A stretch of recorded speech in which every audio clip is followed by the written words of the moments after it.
If you carry a firearm and discharge your weapon in self-defense, you could face hundreds of thousands of dollars in legal fees and expenses. So carry the protection of CCW Safe, Self-Defense Legal Services membership. Upfront payment of all criminal and civil defense costs with no out-of-pocket for members.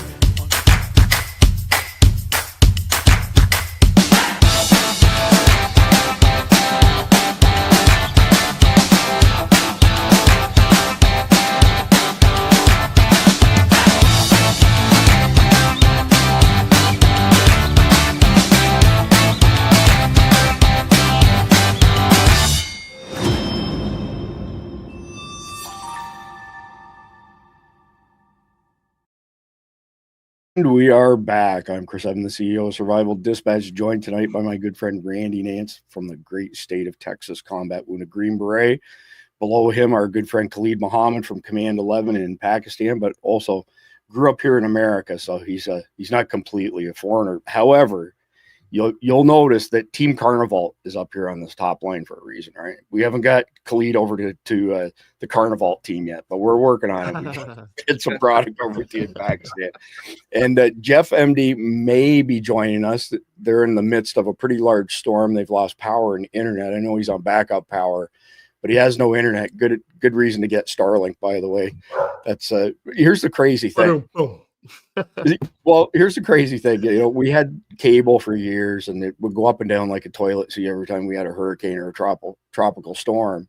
So I think, well, you know what? We're going to go out and get the Starlink, because Elon had a deal on it at the time for anybody in Florida, parts of Georgia, and the Carolinas who was impacted by Helene, right? So I go out and I buy it. We've had 0 outages since then.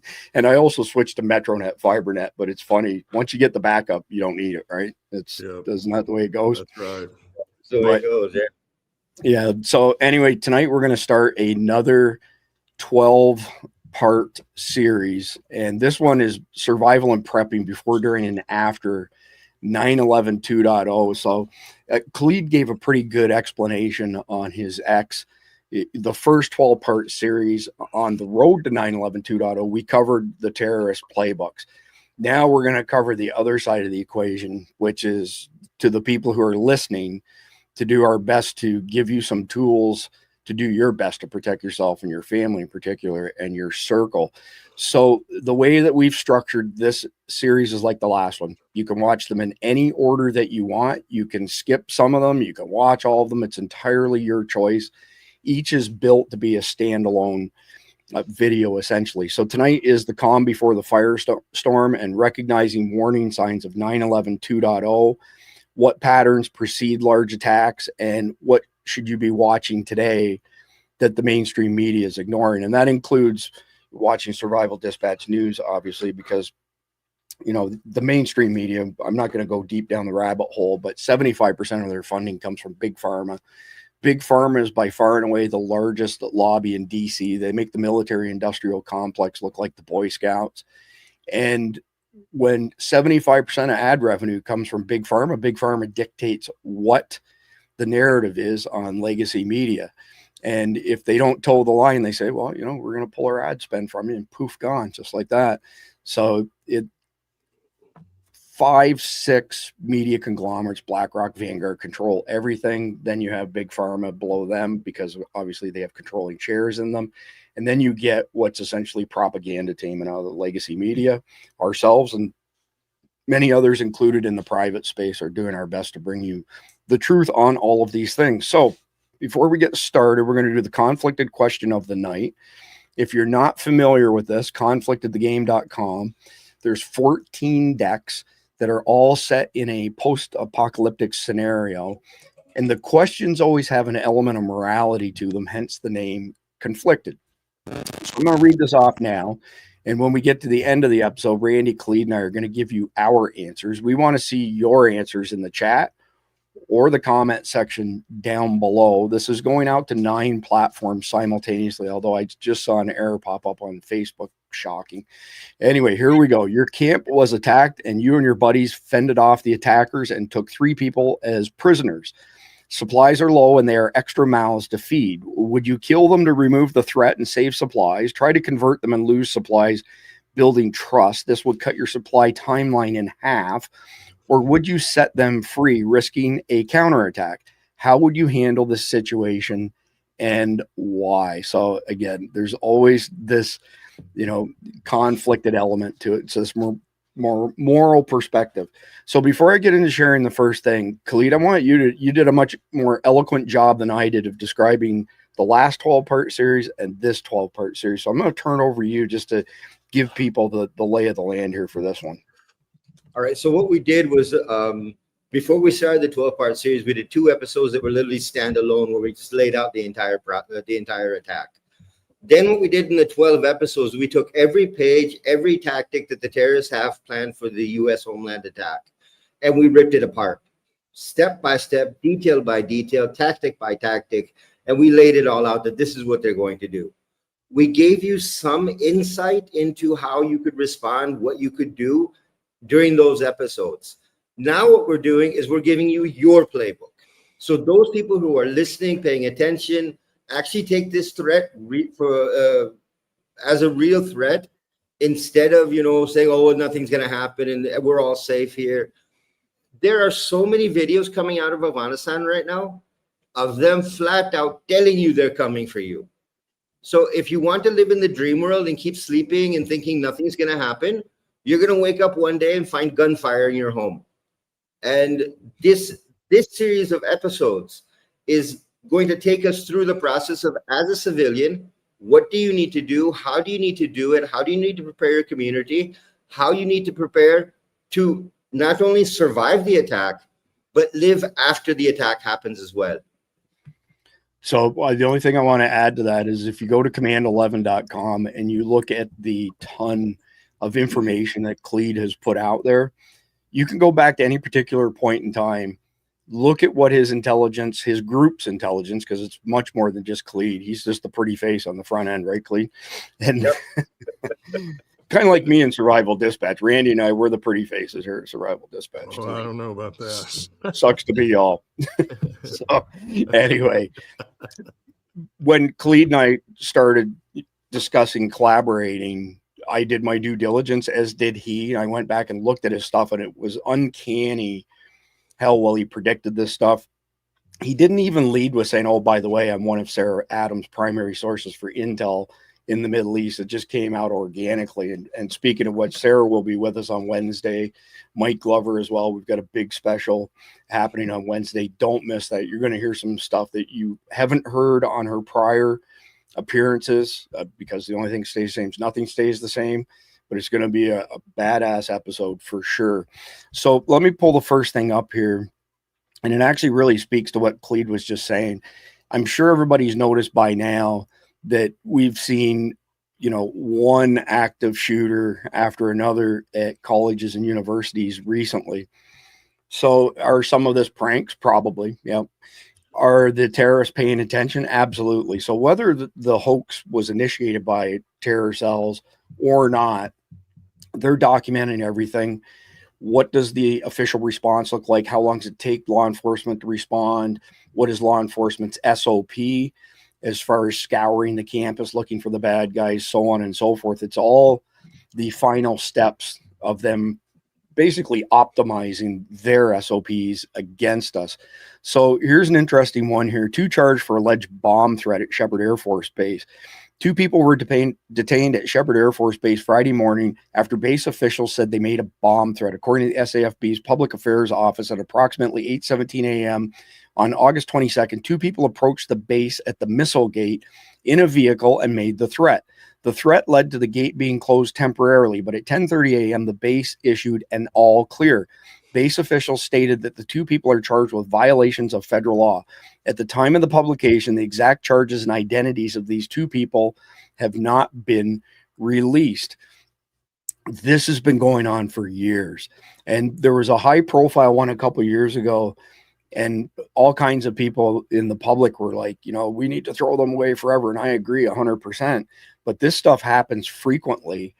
And the one a couple of years ago that I'm thinking about, I have more detail on it than this one. The news even laid out the entire SOP for the base as far as how they reacted to this threat. But these are people who are showing up in the gate going, hey, how you doing? I've got a bomb. We're going to blow you up. And that's about it. They're not serious. They don't have a bomb. They're just probing and testing.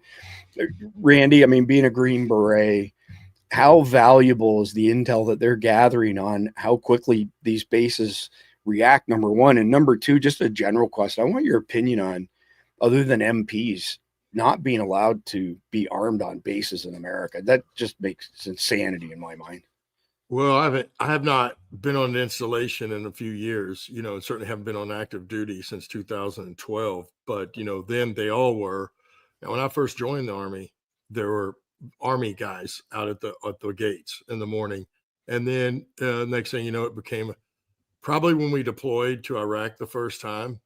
When we came back and forevermore, and pretty much everywhere else I went there were civilians, kind of like, you know, armed guards at the gate. And but they were civilians and they were contractors. And so I don't know, not hearing them armed at all at the gate doesn't sound, I mean. No, they're armed at the gate. I'm talking about other troops on base not being allowed to be armed outside of the military, police, and the edge, the perimeter security. Because, you know, this young gentleman here not too long ago, right, for whatever reason, to decide to take out his grievances with the weapon. That's always been a problem in the military. And why? Because the military is a very structured environment. And certainly in the conventional forces, man, I've never, you know, because as a private, you're an indentured slave, right? And so you got to do whatever you're told, basically. And then sometimes when you get in trouble or everybody gets in trouble, I've never done more dumb things than I ever did than I did in the Army, you know, and some of them was because of exercises we were getting to do for whatever reason. But I just, you know, it is a crazy, but that's the truth of it. And I guess the point I'm trying to make is you'll always have some grievance. And if you had weapons around everywhere, it's what people do. And then you're in an environment where everybody's trained to have a weapon. It's no different than you've seen in every movie. Certainly like Vietnam, it happened a lot. You didn't really hear of this in World War II. I don't think you had to. But we certainly heard about our own lieutenants getting shot in the back, you know, by its own troops. So, you know, that's always been a problem in the military. So yes, you cannot, when you're on, all those weapons are in the arms room for the company, you know, and you have to go to the company to go in the arms room to get a weapon. And even the people on post, if you have it at your house, like if you're a private, you cannot. You have to turn that weapon into the arms room of whatever company that you belong to, or the provost marshal of the installation. And so that is why, because everybody's trained with a gun. And when people get mad, so it's always, you know, it leaking out in the public is a recent thing, you know what I mean? But it's always been a problem in the military because everybody's got a gun and somebody gets pissed off. Certainly when somebody gets sideways, you know what I mean? And with little sleep, sometimes they make bad decisions. Or what we did see in World War II later, as they're all sitting there waiting to go home and they didn't have enough points, people were getting drunk, right? And shooting people or having accidents, wrecks and everything else, and died that way. And that's how they came home. So that makes perfect sense that everybody's not walking around the installation with a gun. Fair enough. Sorry, that was a very long explanation. But no problem, Randy. I appreciate the insight. So here's one from Cleats Group. Why does this not surprise us? If you read our hospital threat assessment, you'll find most of this was identified and caution to watch for. Chicago is on our list of target cities. The assessment was published in May. Had it been us, we wouldn't have aired it. We would have put it under surveillance to see who was coming and going there and make arrests outside the building. It could have swept up an entire sleeper cell or a handler at least. 2 minutes and 6 seconds. I'm going to play a good portion of this because this is a great example of stuff we covered in the first 12-part series as far as activity amongst the terror cells here in America. Guys, the suspicious materials in question were apparently discovered by a contractor who was scheduled to service the units inside this apartment building. We talked to her, and what she says she found were pretty clear red flags that needed to be reported to authorities. I had the master key, and I went in there, and I came across a lot of things, and I was like, that don't seem right. Melissa Caraway works for an HVAC company that was scheduled to service units at 533 East 33rd Place in the Lake Meadows neighborhood. She says residents get advance notice that they'll be making the rounds and entering their units. When no one answered the door, she says she let herself in. I came across some C4, some explosives, a rifle, a lot of fake IDs, a lot of fireman stuff, a lot of police force stuff, and it just looked like it was fake, you know. She says the discovery happened around 10 a.m. in a unit on the 6th floor. She wasn't sure what to do at first, but says she called police about a half hour later. Video of the response shows law enforcement with ballistic shields, others with rifles. The entire building was evacuated, officers going door by door to tell residents they needed to leave. I'm going to go ahead and stop that there, Khalid. And just one quick question for you before we dive into this. What are the patterns that you identified in your hospital threat assessments, 2 of them, one in April, one in May, that are now manifesting? And this is earlier this year, of course, but it's all part of the pattern you described. Well, everything, I mean, everything we have laid out in our assessments has transpired throughout the past 6 months, from hoaxes to gather intelligence, to police uniforms and firefighter uniforms and EMS uniforms being found.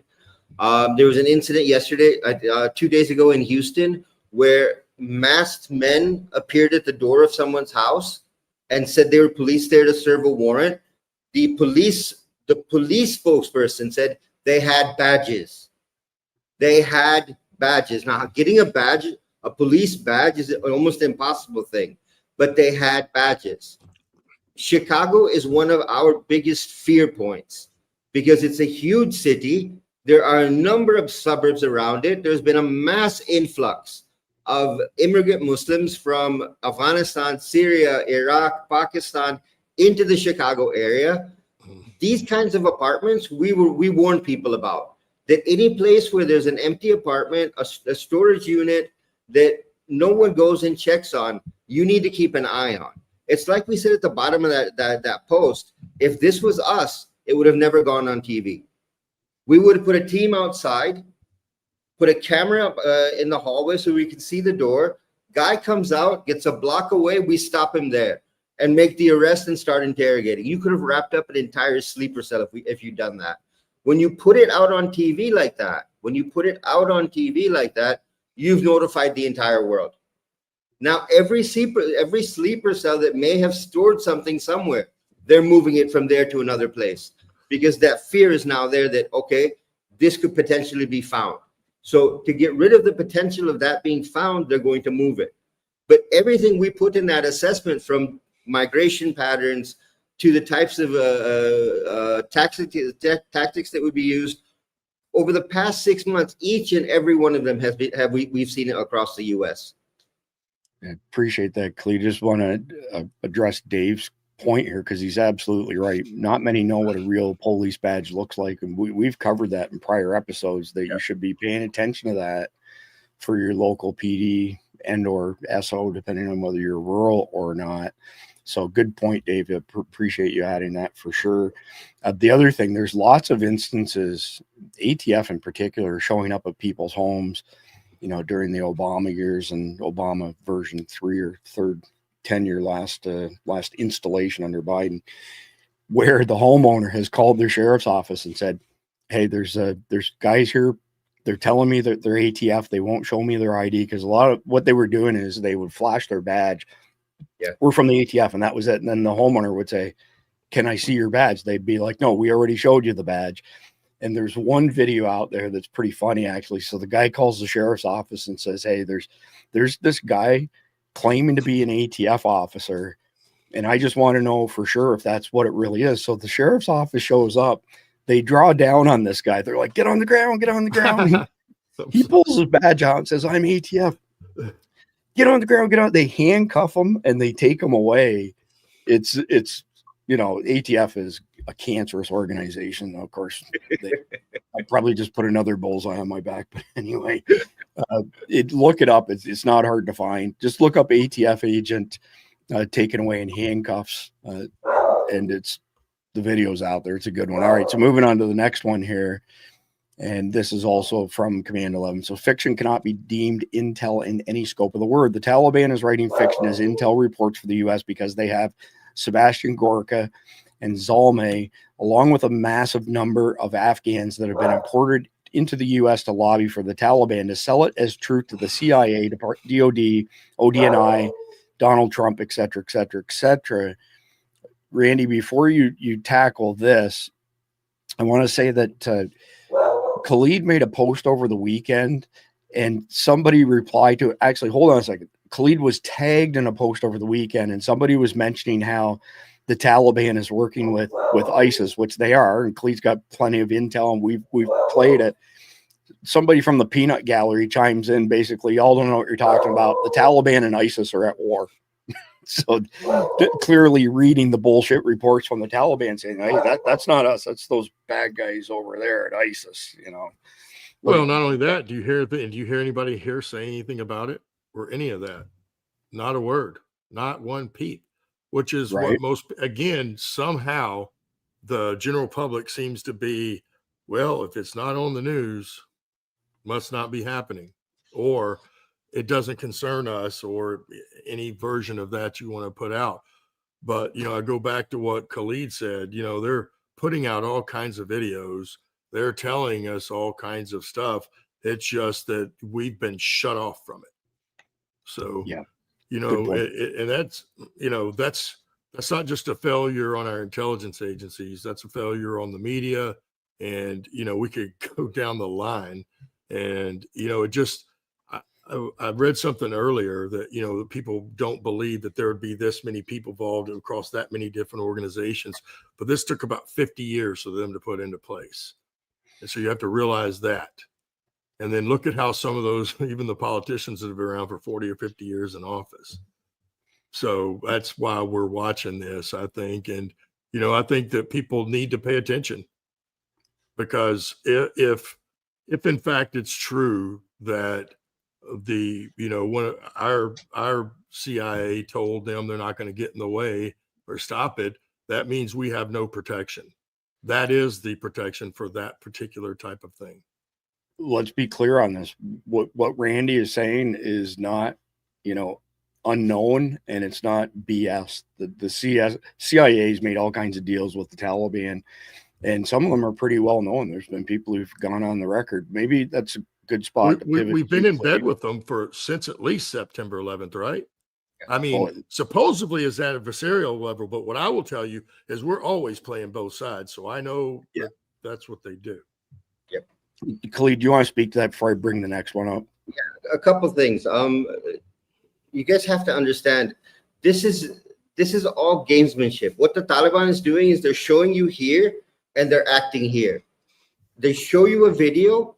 They say, this is what we're, and if you watch the videos, watch the tactics, watch the methods, watch the weaponry they've got, they are not the old Taliban that you attacked back in 2001. This is a well-trained military force. They know what they're doing now.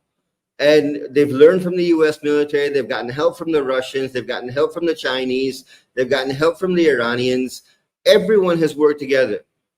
What most people don't understand, since 2001, Haqqani has been working on bringing all of the jihadi groups together. And I mean literally all of them.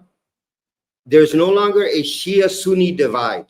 Hezbollah is now working with Al-Qaeda. Hamas is now working with Al-Qaeda. Iran is now working with Al-Qaeda. That was all what Haqqani did.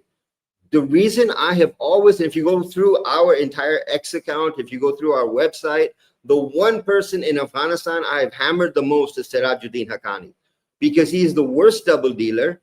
He is the one that has orchestrated this entire thing. Boko Haram is on board. They are now moving into Africa. We just right before we went on air, we put up a post on Jelani that he is going to pitch to Donald Trump that Somalia should now have a Taliban type of government where Al-Shabaab and the civilians run Somalia together, which is an Al-Qaeda plan. That we establish control over the Horn of Africa again, and we spread from there. Yeah, it's crazy. So I appreciate that. I found the video, by the way, that you mentioned with the people showing up, pretending to be cops. Let's play a little bit of that just so people can get the gist of it. There's a reason we're mentioning this, by the way. If you didn't have a chance to watch the last series that we did multiple times, we mentioned that one of the things that will unfold, and it's not new news, but the bad guy will be posing as first responders and others, right? We've had thefts from national armories, thefts of uniforms, thefts of police uniforms, thefts of paramedics uniforms, cop cars being stolen, or just go buy one from the auction and, you know, put some stickers on it, sort of thing. And just like 10/7, when the people who were paying attention went to their cars, they saw the paragliders coming in with Hamas with machine guns. They jump in their cars, they try to exfil. Couple Hamas guys dressed up as Israeli cops said, whoa, it's not safe to go past this point, stop them, and they all got slaughtered in their cars when Hamas jumped out of the bushes. So this whole thing of posing as a first responder, this is not a new tactic, and this one ended the right way, at least. Good evening, Lieutenant Khan with the Houston Police Department. At about 11 p.m. this evening, officers of Eastside Patrol Division received a home invasion call in the 4800 block of Bell Knoll. As officers were arriving, they were receiving updates that there were 2 masked men at the complainant's house, the caller's house, stating that they were police and that they were here to serve a warrant. And then shortly after, they heard that the caller had been shot at. That's what they received over their call slip, that the caller had been shot at through the door, and then the homeowners returned fire and struck both of the suspects that were at their door. The suspects were wearing bulletproof vests and had some sort of badge around their neck, and were wearing ski masks as well.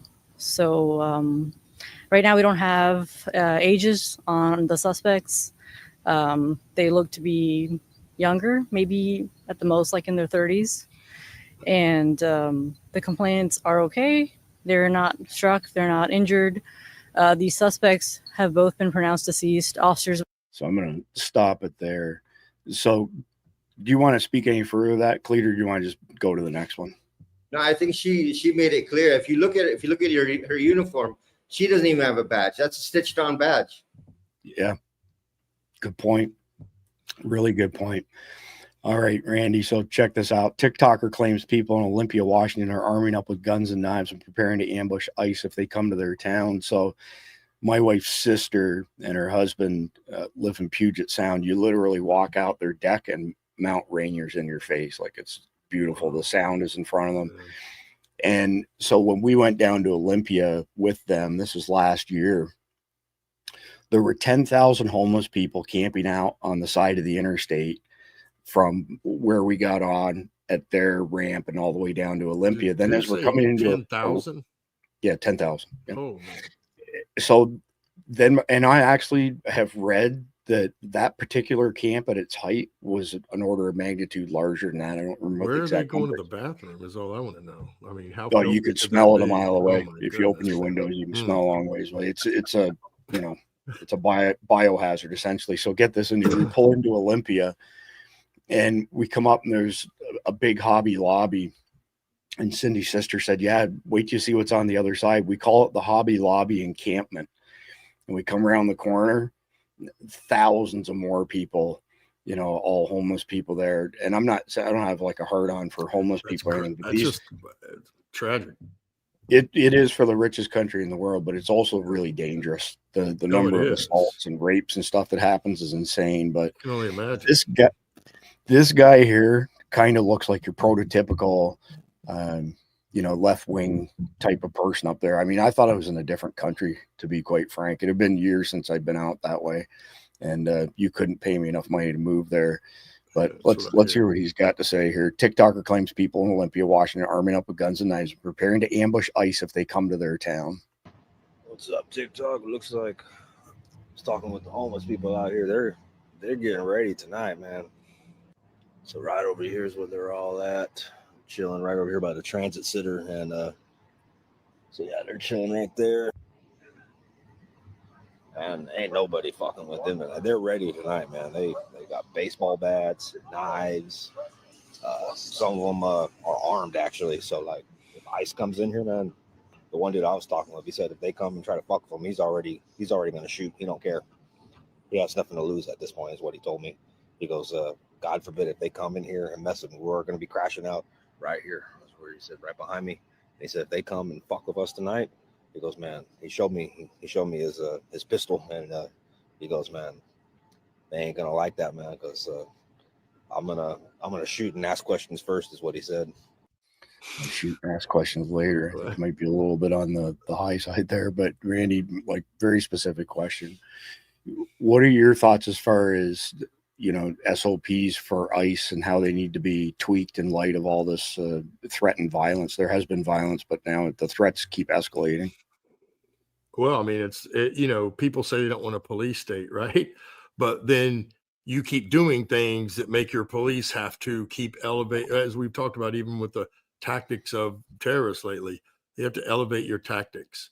So they're going, you know, I think they already have body armor on, right? I mean, and then they're probably fairly heavily armed, but they definitely need to go in larger groups. I mean, that for one.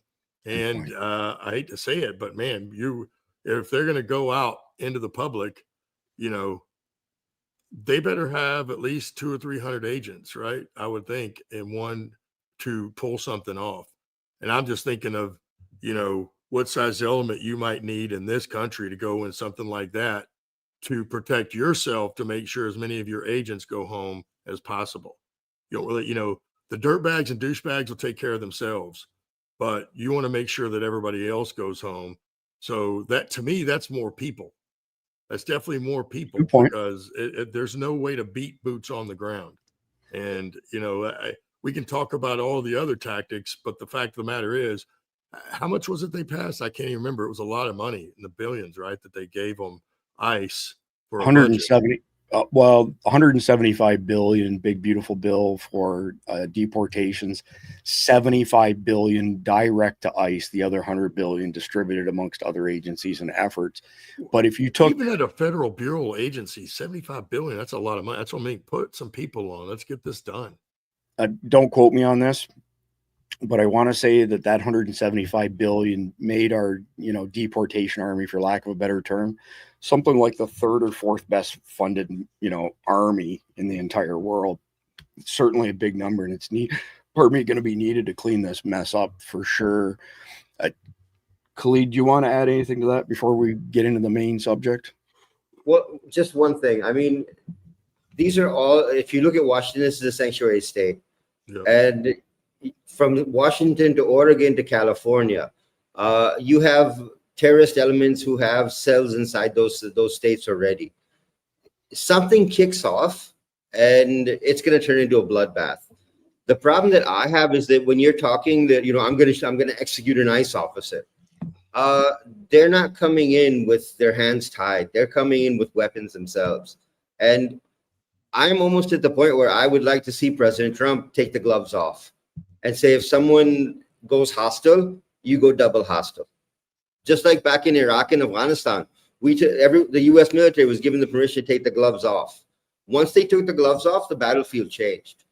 And as long as we continue to follow a law of policing to try and control this problem, our hands are tied. Once you start to operate like a police force, like a military, then this problem can be controlled. I mean, the reason sending National Guard to 19 different states is to control this problem. Yeah. Do that in the blue states as well. So interesting choice of words on your part, saying gloves, because I was going to mention that a very good friend of ours, Jeff Nicholas, so 20 years in the Army. He was a 160 Night Stalker, so a Black Hawk pilot who, you know, flew guys like Randy in and out of combat zones. He was in Mogadishu, October 1993, when the Black Hawk went down. It wasn't his, you know, thankfully. And he has a company called Compliant Technologies, complianttechnologies.net. And his company makes these gloves, and I've been zapped by them. And it's super safe. Over 100,000 usages by law enforcement, 0 injuries to perps, 0 injuries to law enforcement officers, 0 lawsuits. There are other tools out there that are made for being back at distance, but the gloves are when you go hands-on, and it can't make your pacemaker, your heart screw up like some other technologies out there. And I'm being careful what I say, because one of those particular companies is very sue happy. Anyway, he's working his ass off to try and get gloves in the hands of everybody who's participating in the deportations.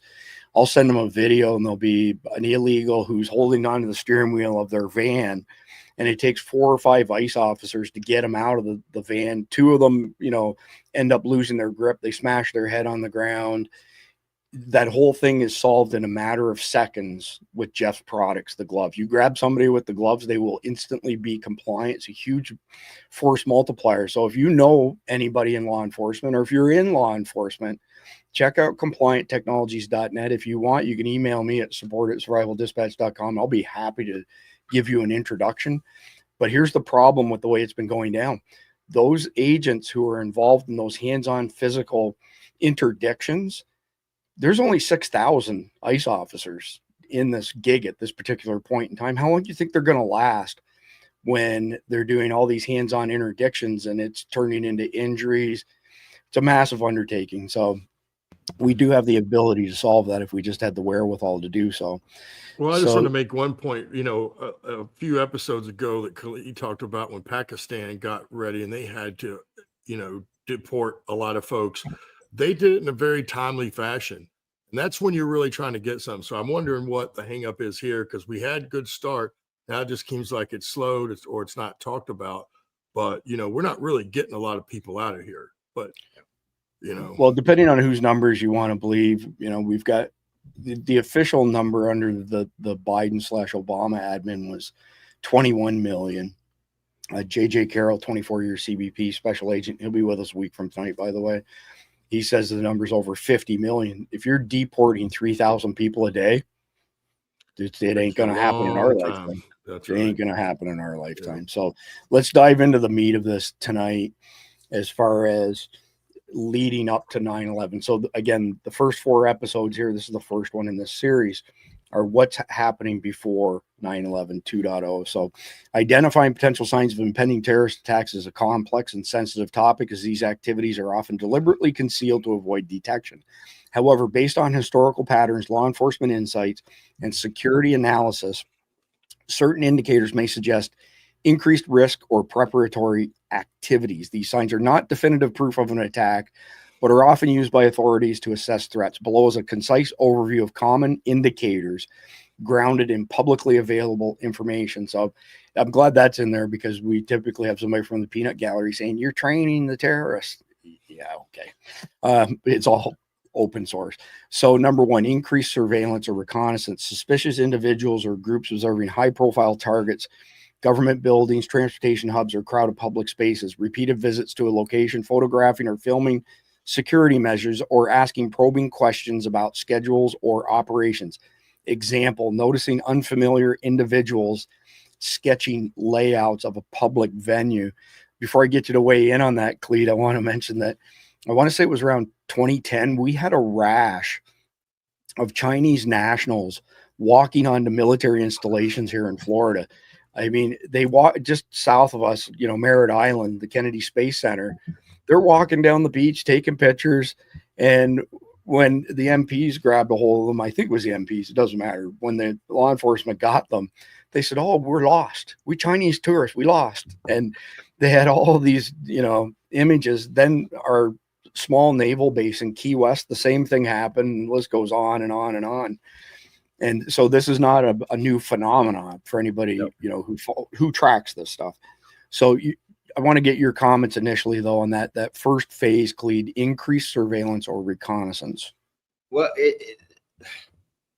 okay, I'm gonna spill a couple beans here.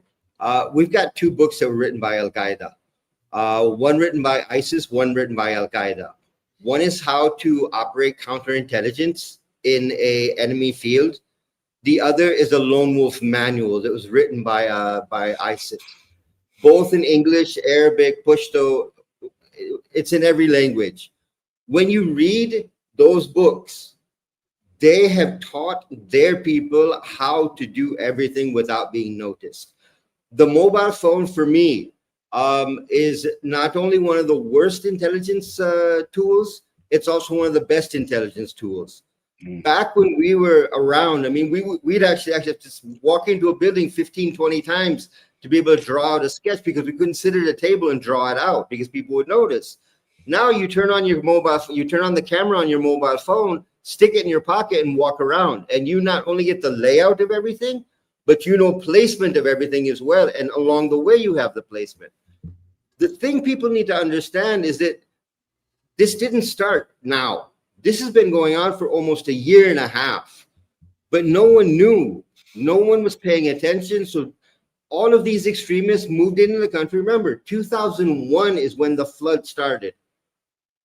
Oh, sorry, 2021 is when the flood started. Mm-hmm. When that flood started, all of these terrorists came in, all of the pro-Taliban Afghanis came in that were not vetted. So they came in, they started lobbying the government. They started walking around DC, taking pictures, shooting videos.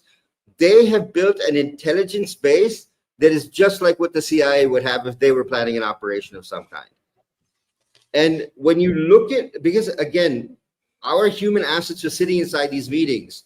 They're seeing the videos, they're understanding what they're saying, and they're relaying that back to us. And they're flat out saying to us, they have so much intelligence that they could take multiple buildings without anyone blinking an eye. They know the routes in, they know security. Even in the US, this was, I think, 3 months ago, two black SUVs pulled up at a hospital. 6 guys walked in. 6 guys deployed inside the hospital.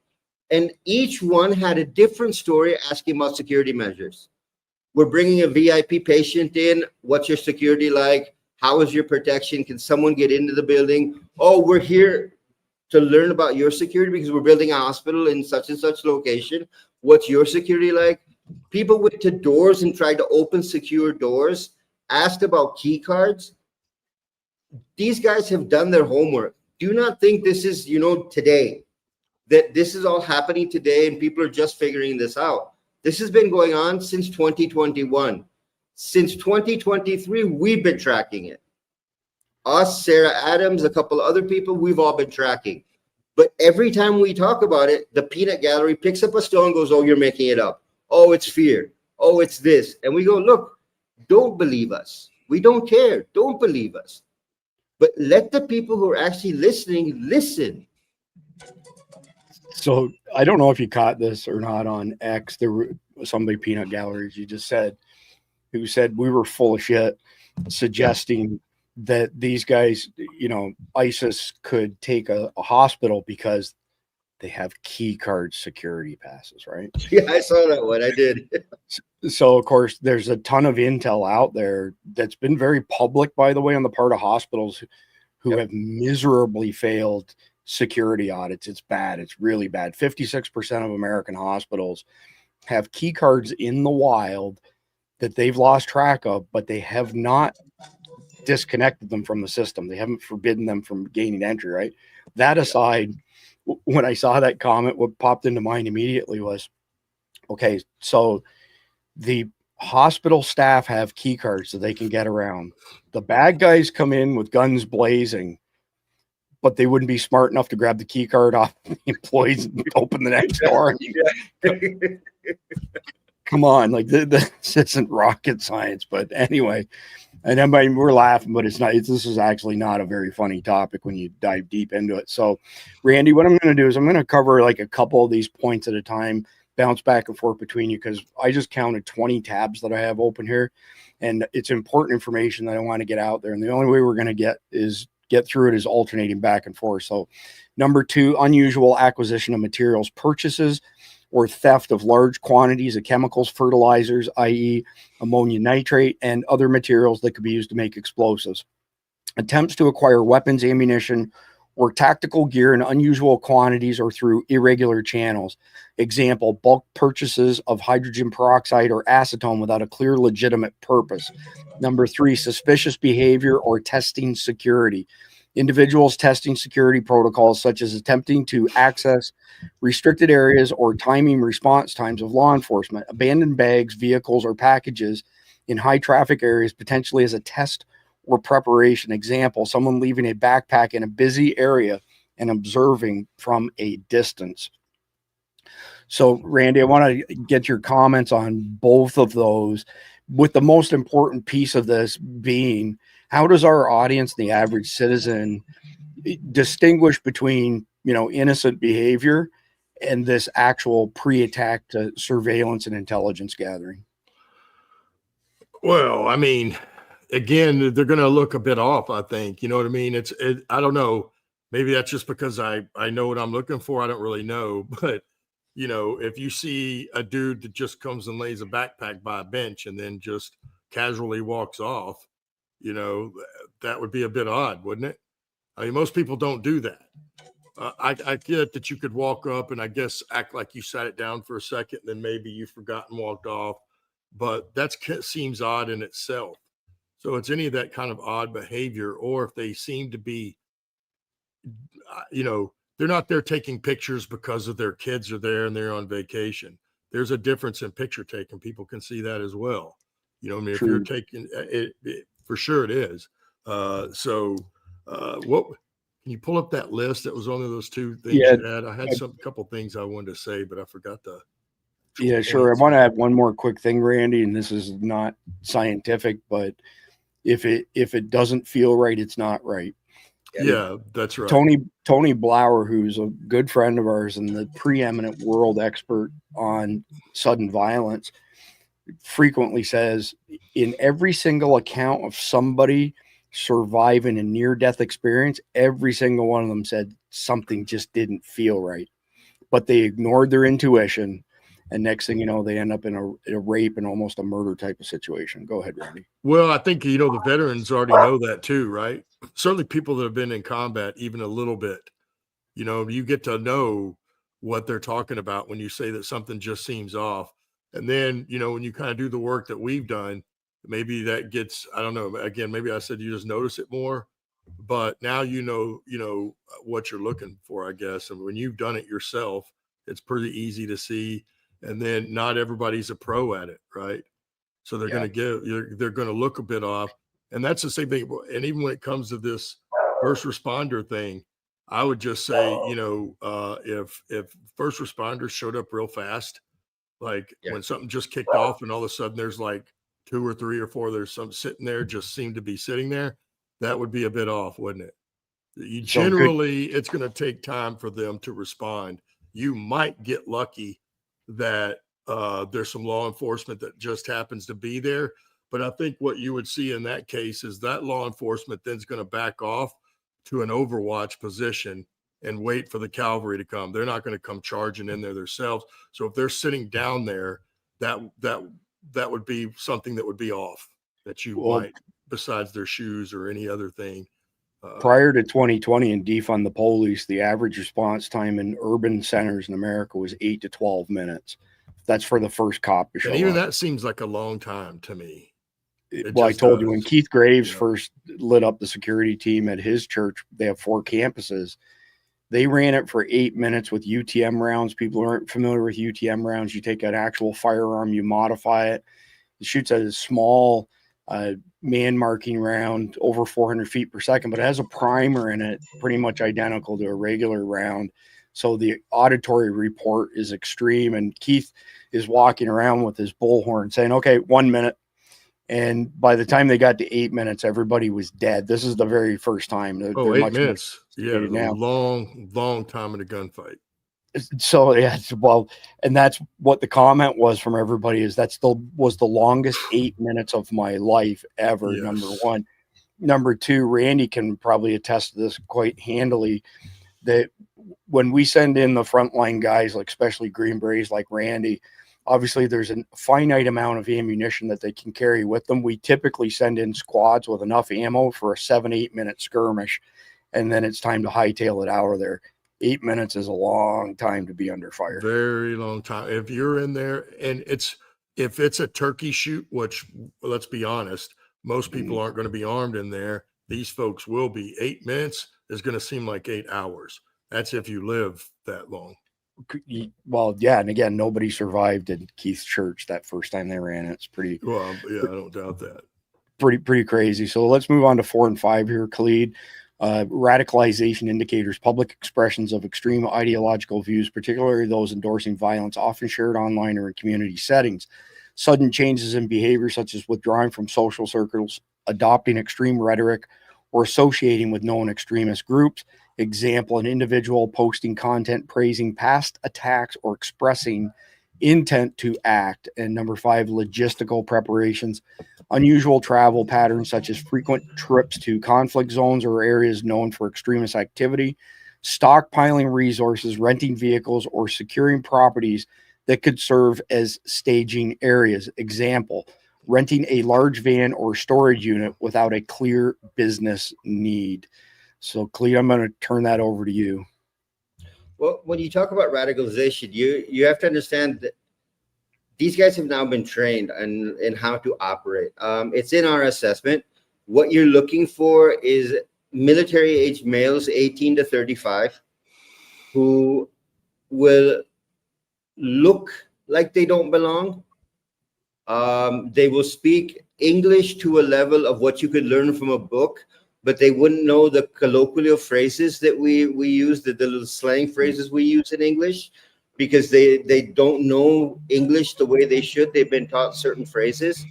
You're going to be looking for people that are a little standoffish. They may try and merge in with normal society, but it'll only be to a certain point.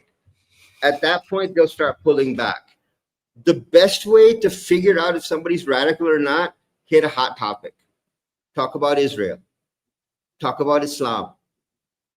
Just watch their reaction. Because the guy that's not radicalized will have a normal, intelligent conversation with you. The guy that's radicalized will go off. Yes. Good point. Yes. Good point. Those are very key ways to pick off the people that have been radicalized. Now, when you talk about logistical patterns, you're not just looking at where they're moving to. You're also looking at where they're based and where they're going to look. Like if I'm based in Dallas, for example, and I spend every day, instead of going to work anywhere, I go every day to the shopping malls. And I'm shooting videos and I'm taking pictures in every shopping mall, every amusement park. That's going to raise an alarm bell for people. If I'm roaming around in neighborhoods where I don't have friends, I don't have any reason to be, that's going to raise questions for people. One thing you have got to figure out as a normal American citizen, start doing your own surveillance. Look around your house, see what a normal day looks like. When anything is out of place of that normal day, make note of it. Document it, write down as much information as you can. If you can take a picture, take a picture. There is a lot of recon going on right now. There's a lot of intelligence gathering going on right now. And it's being done with people the way that anyone else would do it. Walking down the street, just looking around. Okay, that looks like a very expensive house. That looks like this. That looks like this. That looks like this. Look, take a quick picture. I'll go stand in front of it, take a picture of me. But he won't stand in front of the building. He'll stand across the road from the building. So you get the whole building in the shot. Keep an eye out. Again, it comes back to situational awareness. The more you get away from the weapons of mass distraction and you start paying attention to what's going on around you, the safer you become. Hey, so we have a winner for a dickhead of the night comment right here from Poco, whatever. No one here has ever broken a law, or just because you were born here gives you the right to break a law. Nobody ever said any such thing, but good job. You're the champ. All right, moving on. Well, he's having quite the argument with quite a few folks in the chat. Yeah, I've been watching in the comments. He's hostile.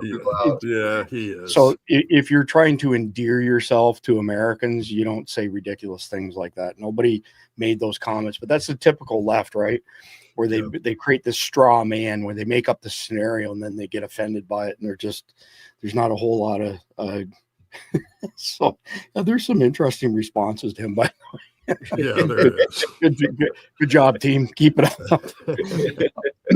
All right, moving on. Number 6, communication patterns, use of encrypted messaging apps or sudden change in communication habits to avoid detection. Could not disagree with that more coming from high tech. That is a bullshit line. Just because you want to have secure communications doesn't mean that you have nefarious purposes. What it means is you have a right to privacy in our country. Well, and how is anybody else going to know that, Chris? I mean, it's on your phone. It's not like that you're walking around with a sign where everybody can see it. Yeah. Vague or coded language in conversations that might hint at planning or coordination. I can see that. Example, repeated use of phrases like big event or the day in private communications.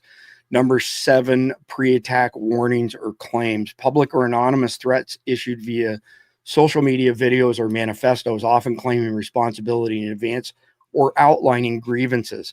Increased chatter on extremist forums or dark web platforms about upcoming actions. Example, a group posting a video declaring intent to target a specific city or event. So those 2 are yours, Randy. Well, I think the big thing here, right, is because some of this stuff, like we just talked about, is this is going to be on somebody's personal phone. You're not everybody's going to be able to. I can't see what everybody, and if they're going on that, if they're all of a sudden using some type of communication, and apparently neither can our federal agencies. You know, they still haven't, I guess, unlocked or figured out the whole thing with the guy there in Butler, Pennsylvania. Yeah, but the public part, right? We've been saying this all along for quite a couple of years. If they tell you what they're going to do, you should believe them. Yeah. Certainly when we're talking about the kind of folks that we're talking about, you know, these aren't people talk about idle threats and all the time, but the folks that we're talking about that are radicalized, they are not kidding. And if they tell you they're going to do something, you better believe them, because most likely they are. Randy, how about the guy walking across the southern border a couple of years ago, getting all huffy saying, "You don't know who I am, but you will." Well, you will soon. Yep. You will soon. Yep. You know, and we're just lucky he ran his mouth, right? And somebody caught it on video. Otherwise, we wouldn't. You know, he's in Denver. He's in Denver. We've been tracking him. Khalid's been tracking that guy, which is insane. But anyway. Well, it just goes to lend what I told you, Chris. We collect a lot because, believe me, if Khalid has it, they do too. They're just not doing anything about it for whatever reason that is. And it's not because Khalid's wrong. Like he's a small fish in a big pond and he's got all this wrong. No, he is the next door neighbor telling you what's going on. So sorry, I'm watching security cameras here. We had somebody show up at our front door early yesterday morning. I was like, looking to essentially yelling and screaming at our front door. We live in an upper middle class established neighborhood. We don't have people like that here. So I'm keeping a close eye on things because my wife's not home right now. Last thing I need to do is be on the air and have somebody, start a fight. But anyway, moving on towards the end of this set. Now I have a whole other set as well because I put together some different criterias, but context and caveats, and both of you have raised these. Number 1, false positives. Many of these behaviors can have innocent explanations, so context is critical. For example, bulk chemical purchases might be for a legitimate industrial use. Role of authorities. These signs are typically monitored by law enforcement and intelligence agencies using advanced tools and human intelligence. Civilians should avoid jumping to conclusions, but report concerns to authorities. Reporting suspicious activity. In many countries, programs like See Something, Say Something encourage reporting to local law enforcement or national hotlines. So I'm going to pull the next one up right away and get into it with you, Khalid. I'm going to read a couple off, but before I read the first 2 points from this next list, what are the specific indicators people should be watching for at soft targets like schools, shopping centers, and churches? Because those are high on the list of like impact attacks, right? Like they're going to really offend and shock and hurt people by attacking those particular venues. Yeah. You're okay. When I was in school in the US, I mean, we knew every kid's parent. Every kid's class, you knew the parents of every kid. Someone shows up who doesn't have a kid in that school, you should be running for the principal's office and saying, look, there's this guy out here or this lady out here that doesn't have a kid in this school. and they're just roaming around the yard watching. It's the same thing with your churches. Outside the mega church where you have thousands of members, most of your churches are a couple hundred, 500 members at the most. Everybody knows everybody. Someone out of place comes and they don't bother to introduce themselves, that's a red flag. That's something that's going to kick me off and go, wait a minute, that guy's new here. He didn't even bother to come up and say hello, or even bother to stop and talk about where he's from or how he got here or what he's doing. It's basic things. You don't know what someone's intent is until you start talking to them. But if someone purposely distances himself from you, whether it be a church, whether it be a school, whether it be a shopping mall, that's an alarm bell, because there's no reason for you to distance yourself. Saying hello, hi to somebody is a normal thing. That's one of the first things that Keith trains church security teams on. When somebody comes in unknown, you contact them, walk up to them and say, hi, how you doing? I'm Chris Evan. It's nice to meet you. And you'll know from that contact, typically what kind of person they are. It's back to the whole thing in Israel, right? Everybody goes on prem at an airport. What's your name? Where are you going? It trips a lot of bad guys up. They stutter and they stumble on it. And all of a sudden they're coming in for secondary screening. Same thing in churches. How you doing? I'm Chris. It's nice to meet you. You know, blah, blah, blah, and see what their reaction is. So a couple of these obviously are repeats. So I'm not going to go through the surveillance and reconnaissance stuff because we've already done that. I will mention, this is a good point though. In the 9/11 and Paris 2015 cases, operatives conducted site visits beforehand. But I will do number 2 because this is happening a lot lately. And I'm going to have you speak first to it and then Randy as well, just because this is in your wheelhouse. So probing security, testing response times of police, security guards or first responders, leaving bags or objects behind to see how quickly they're noticed, attempting to access restricted areas with flimsy excuses.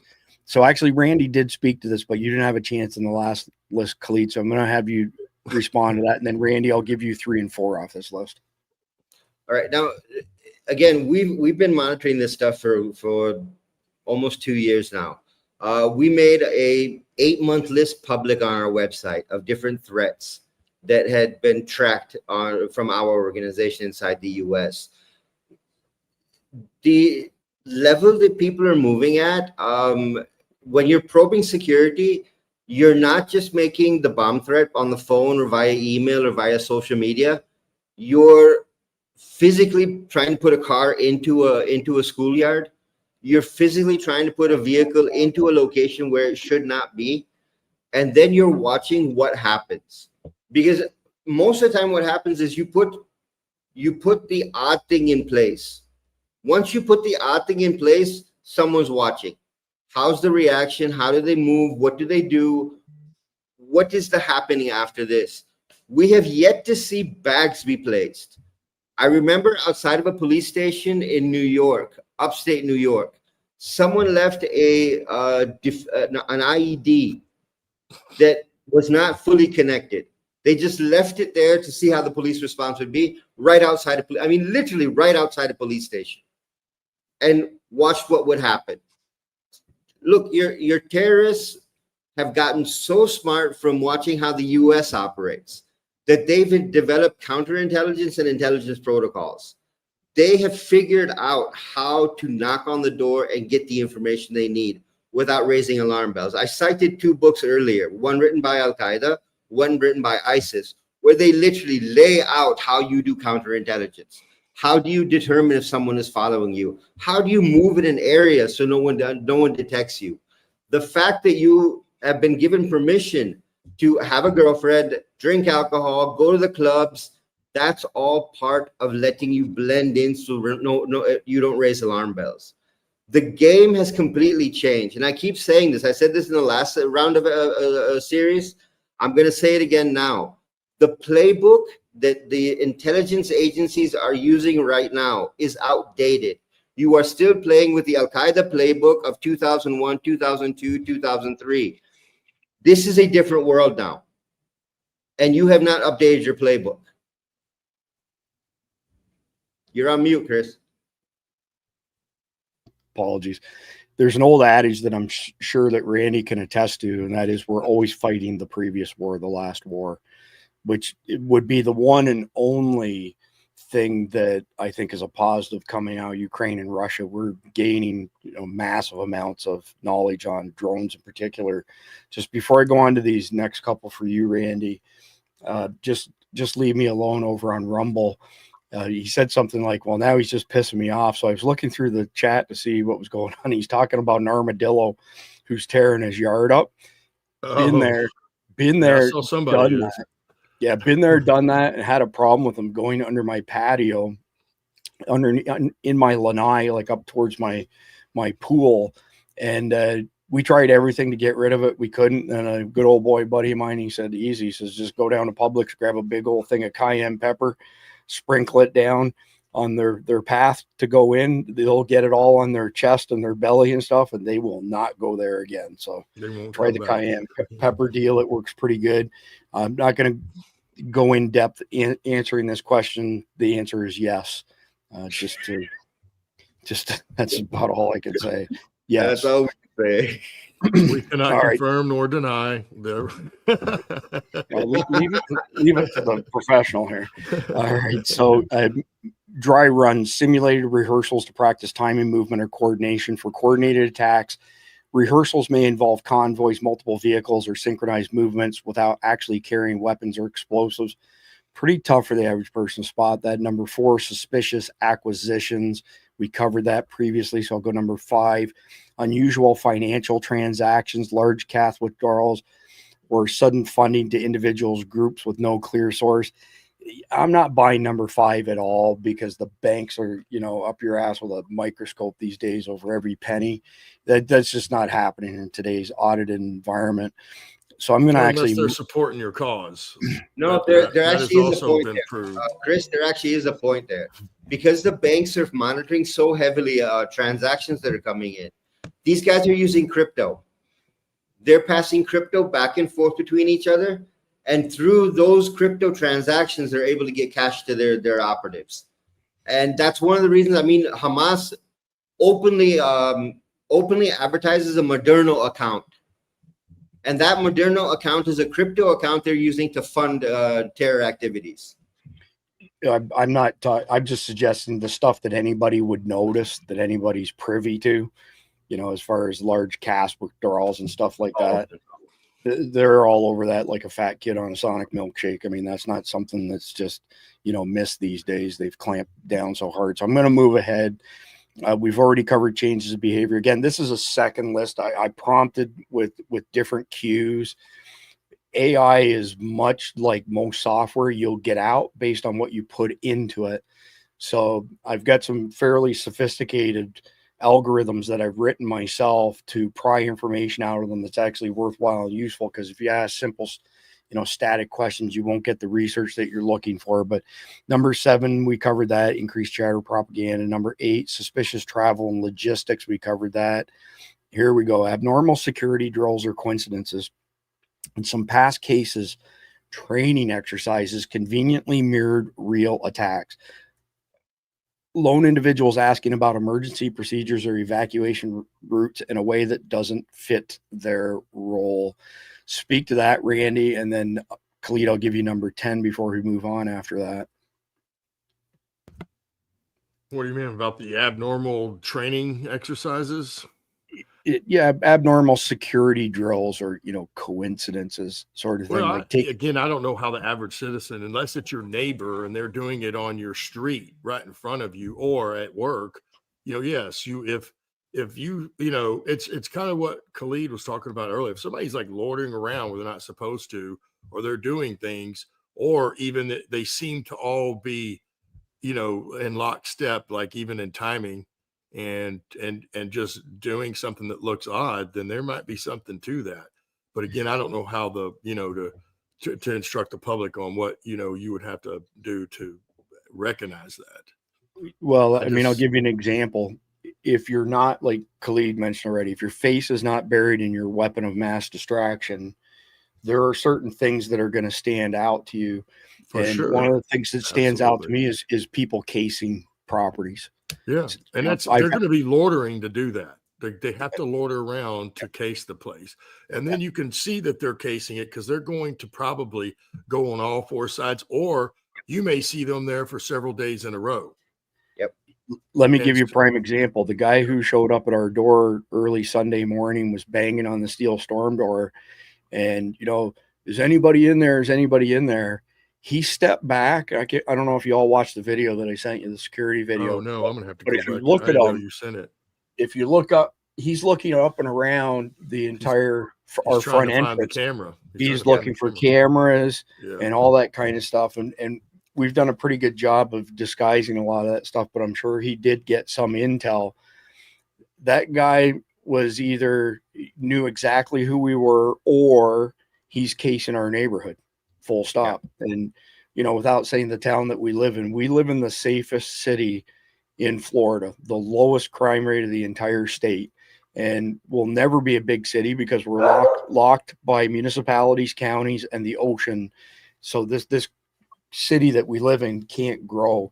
That's a great tangible example, to be quite frank with you. If you see people, like if we see people in our neighborhood that are soliciting, which is forbidden in our neighborhood, and it's enforced, and then we see them walking down the street, like my wife's office, she sees everything that goes on out front. Now so do I, because I've got this camera hooked up in here as well. But it's like Sesame Street. Which one doesn't belong? It ain't hard to spot. So that's what I. And really, it goes back to the same thing we've been saying all along. There will be something wrong, and if that's the case, then you need to take a double look, no matter what it is. That's just a fact. Fair enough. Just All might right. save your life. Number 10, community level warnings. Locals often notice unusual activity, i.e. neighbors reporting strange visitors. Stockpiles or unusual hours of activity. In many cases, Fort Hood, Boston Marathon. Small red flags were ignored until after the fact. So what I'll throw in on that before you run with that ball, Khalid, is that my wife closely monitors the Zoom community app for the cameras and or Ring, pardon me, not Zoom, Ring. That's funny. I've been on Zoom most of today. Anyway, the Ring doorbell stuff. So we had an e-bike on the back of our SUV that wasn't tied down enough, and it came off. And it was a really expensive e-bike, and it took some damage. The cops called my wife because she put a thing out there. We're not sure where it came off the truck, and the cops said, we already have it. We recovered it at such and such a place. So I don't know about y'all's, jurisdictions, but I know here that the cops monitor what's going on in that Ring neighborhood app like a hawk. And when my wife went and got the bike and spoke to them, I was in Georgia at the time. She was really impressed with how thorough they were. So take that for whatever it's worth. Well, there's a lot of municipalities now, Chris, that have that command center, right? That have all the cameras. They have a lot of stuff tied into that center. And I would imagine that's where that came from.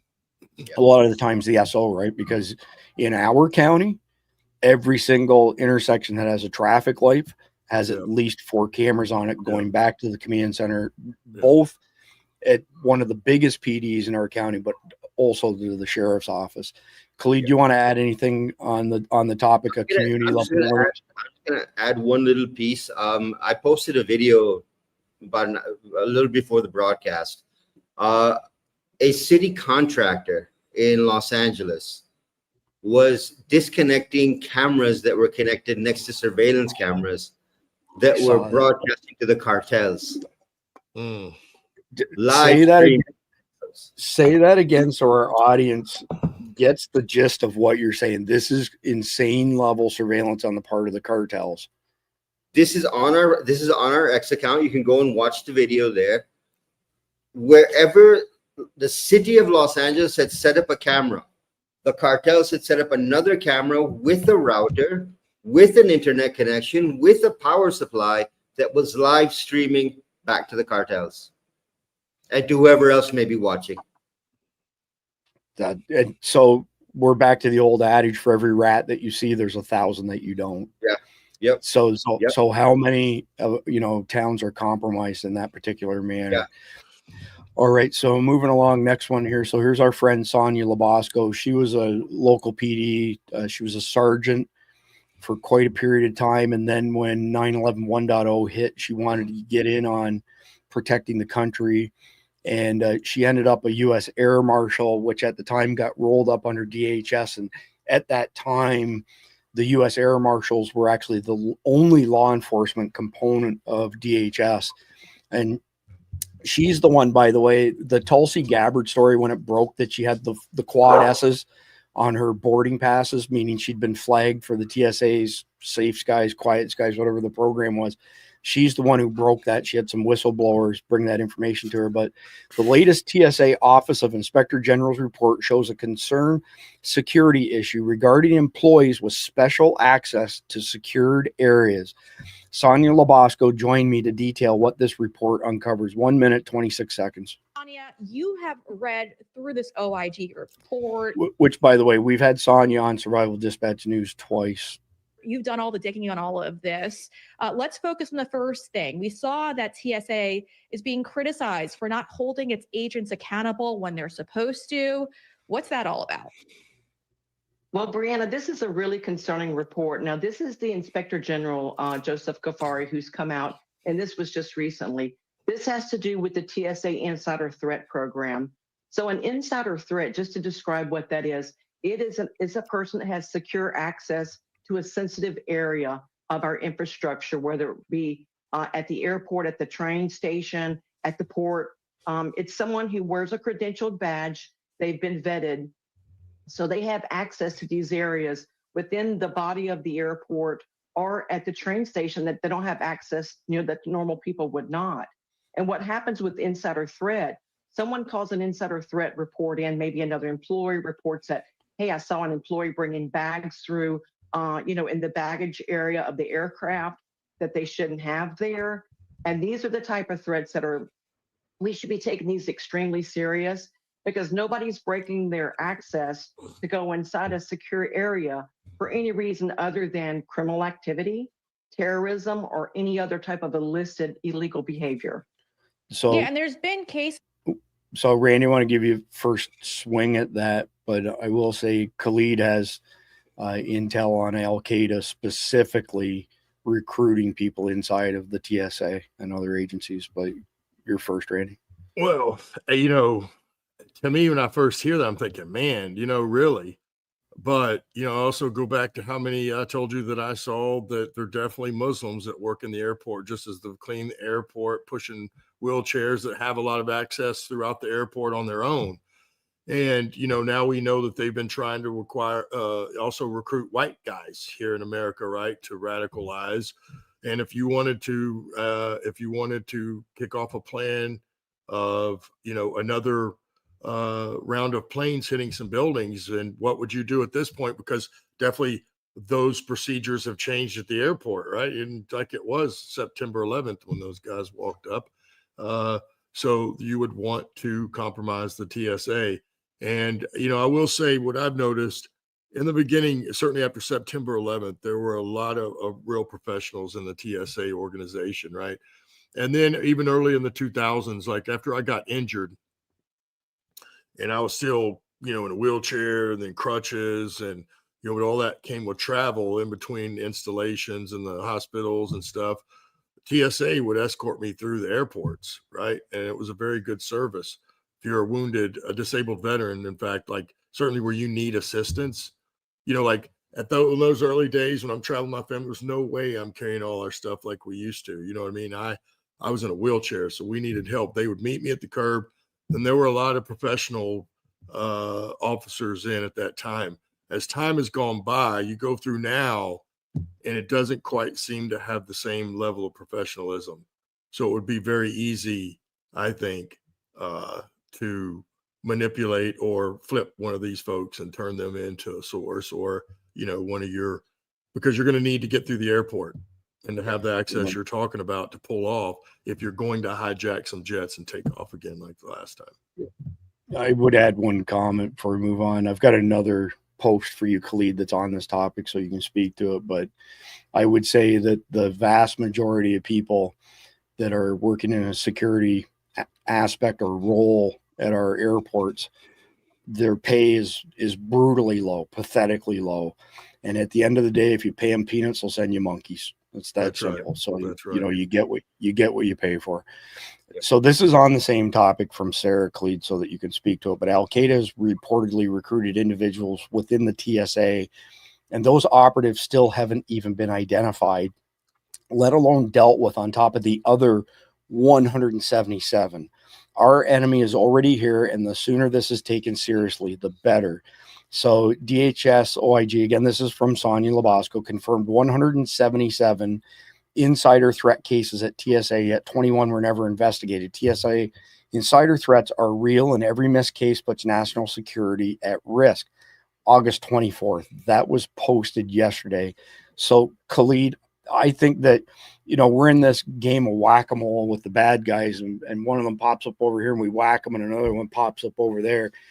I don't know that we have the time to put a whole lot of proactive stuff in place, considering how far behind we are in this stuff, which puts us into more of a reactionary mode, which sucks.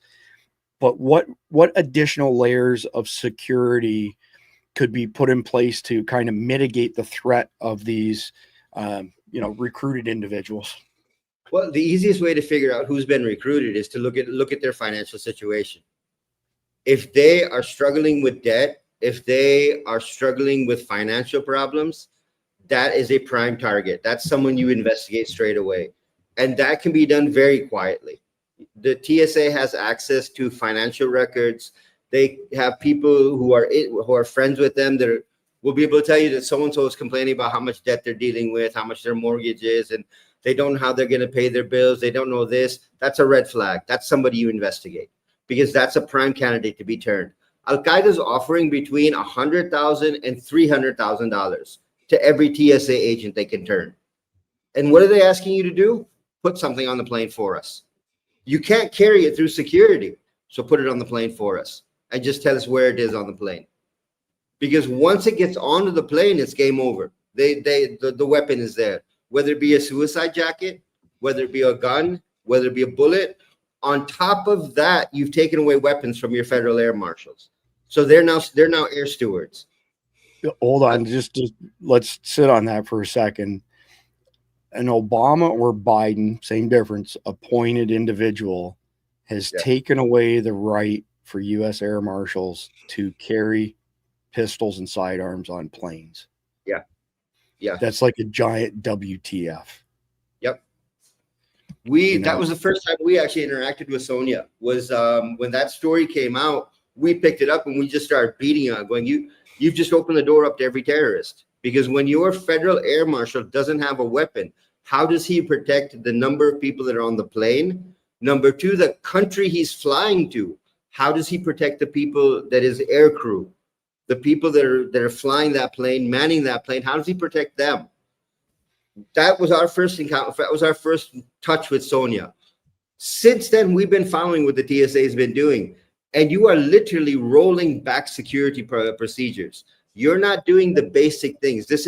We read the insider threat report. Some of those things were literally so outrageous that you should have caught them. But you're not looking at the basic things. Someone who is in financial trouble, that is your first target. He is easily turned. Someone who is, and I don't want to say this nasty, but someone who is really into the women can be turned in a honeypot game. Yeah, that makes sense. There's so many things. You know what I mean? If he's a gambler, they might even go to where he's gambling and say, hey, just keep feeding him a little more and let's get him into debt. You know, or if they're into drugs. I mean, literally, Chris, there's any vice you have, that can be used. If they can't pay you off, they just might find another way to make you do what they want you to do. I can tell you, not too long after 9/11 1.0, I was flying from San Diego to Detroit, struck up a conversation with this guy beside me. He was a really good guy. And we deplane, and there's 3 guys waiting for him at the end of the jetway. And he says, hey, Chris, I want you to meet my buddies. And he opens his jacket. He had a sidearm under his armpit. He said, yeah, this flight was actually flagged. And all 4 of us were on this plane armed because of the intel that we got. And I said, right on. I feel a whole lot better knowing somebody's got, a sidearm on these flights. So I'm going to roll through a couple of these pretty quickly because they all speak to the same topic, and then I'll give both of you a chance to comment on them. But masked men impersonating NYPD violently, rob Brooklyn bodega. Next one, worst of humanity. Looters dressed as firefighters and wannabe arsonists arrested in LA wildfires crime wave as crooks exploit city's pain. Next one, video shows burglars posing as police officers as they target seniors in clearing. Next one up, robbers pose as NYPD cops in Bronx home invasion, steal $130,000 in cash and jewels. And this just blows me away. Huffington Post. Oh my God, we have Huffington Post on Survival Dispatch News. That there's the next big WTF right there. How to spot it. Well, listen, we eat our own dog food. I've been telling our audience for 3 years now. I consume content from far left to far right and everything in between. Usually I study this stuff on the far left because I want to find out what their talking points are so that we can expose, that they're baloney. Occasionally something of value comes along, and I don't know, I just can't say there's value from Huffington Post, but anyway, in light of the Minnesota, a blind squirrel, even a blind squirrel gets the odd nut, just like even a broken clock's right twice a day. In light of the Minnesota shootings, former and current law enforcement officers share how to verify whether someone is actually a police officer. The horrific shootings in Minnesota over the weekend have sparked concerns about safety. This is going back, several months now, particularly given the news that the suspected shooter, Vance Bolter, impersonated a police officer as he approached his victims' homes.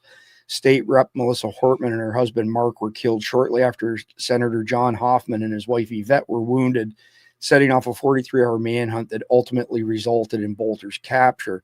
According to authorities, the suspect drove a fake police vehicle and was dressed like a police officer when he visited the Hortman and Hoffman residences. Although the attacks appear to be politically motivated, the nature of the crimes brings to light a question that applies to all citizens. How do you know if a police officer at your door is real? Huffington Post spoke to experts who share what you should know when you encounter someone claiming to be law enforcement, particularly amid the current climate of mistrust and fear. Number one, look for proper credentials and uniform.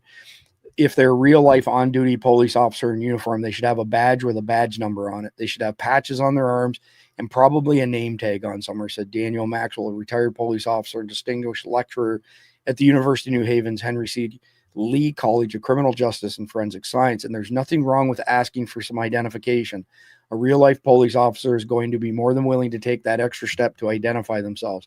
Indeed, law enforcement officers typically carry both a badge and photo identification, which can verify the officer's position and credentials. You want to look for the photo ID card and some type of metal badge, said Thaddeus Johnson, a former law enforcement official who's now a senior fellow at the Council on Criminal Justice and a professor of criminal justice and criminology at Georgia State University. You can request an officer to show their badge, and you want to be able to look at it and be able to tell at least what department they represent.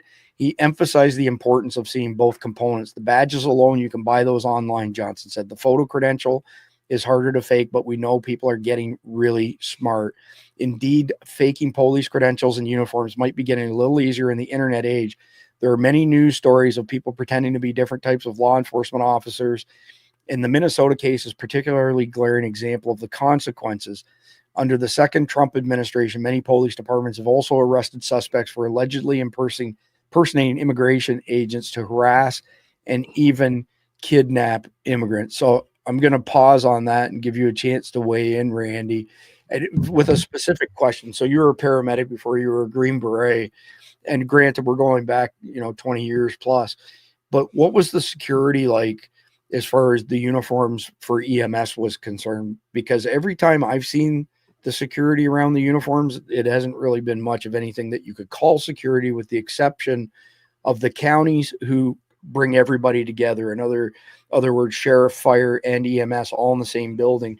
Outside of that, when they're in separate buildings, I haven't seen great security at EMS locations. Well, there isn't any. I mean, if you look at all the fire departments, there's no security there either.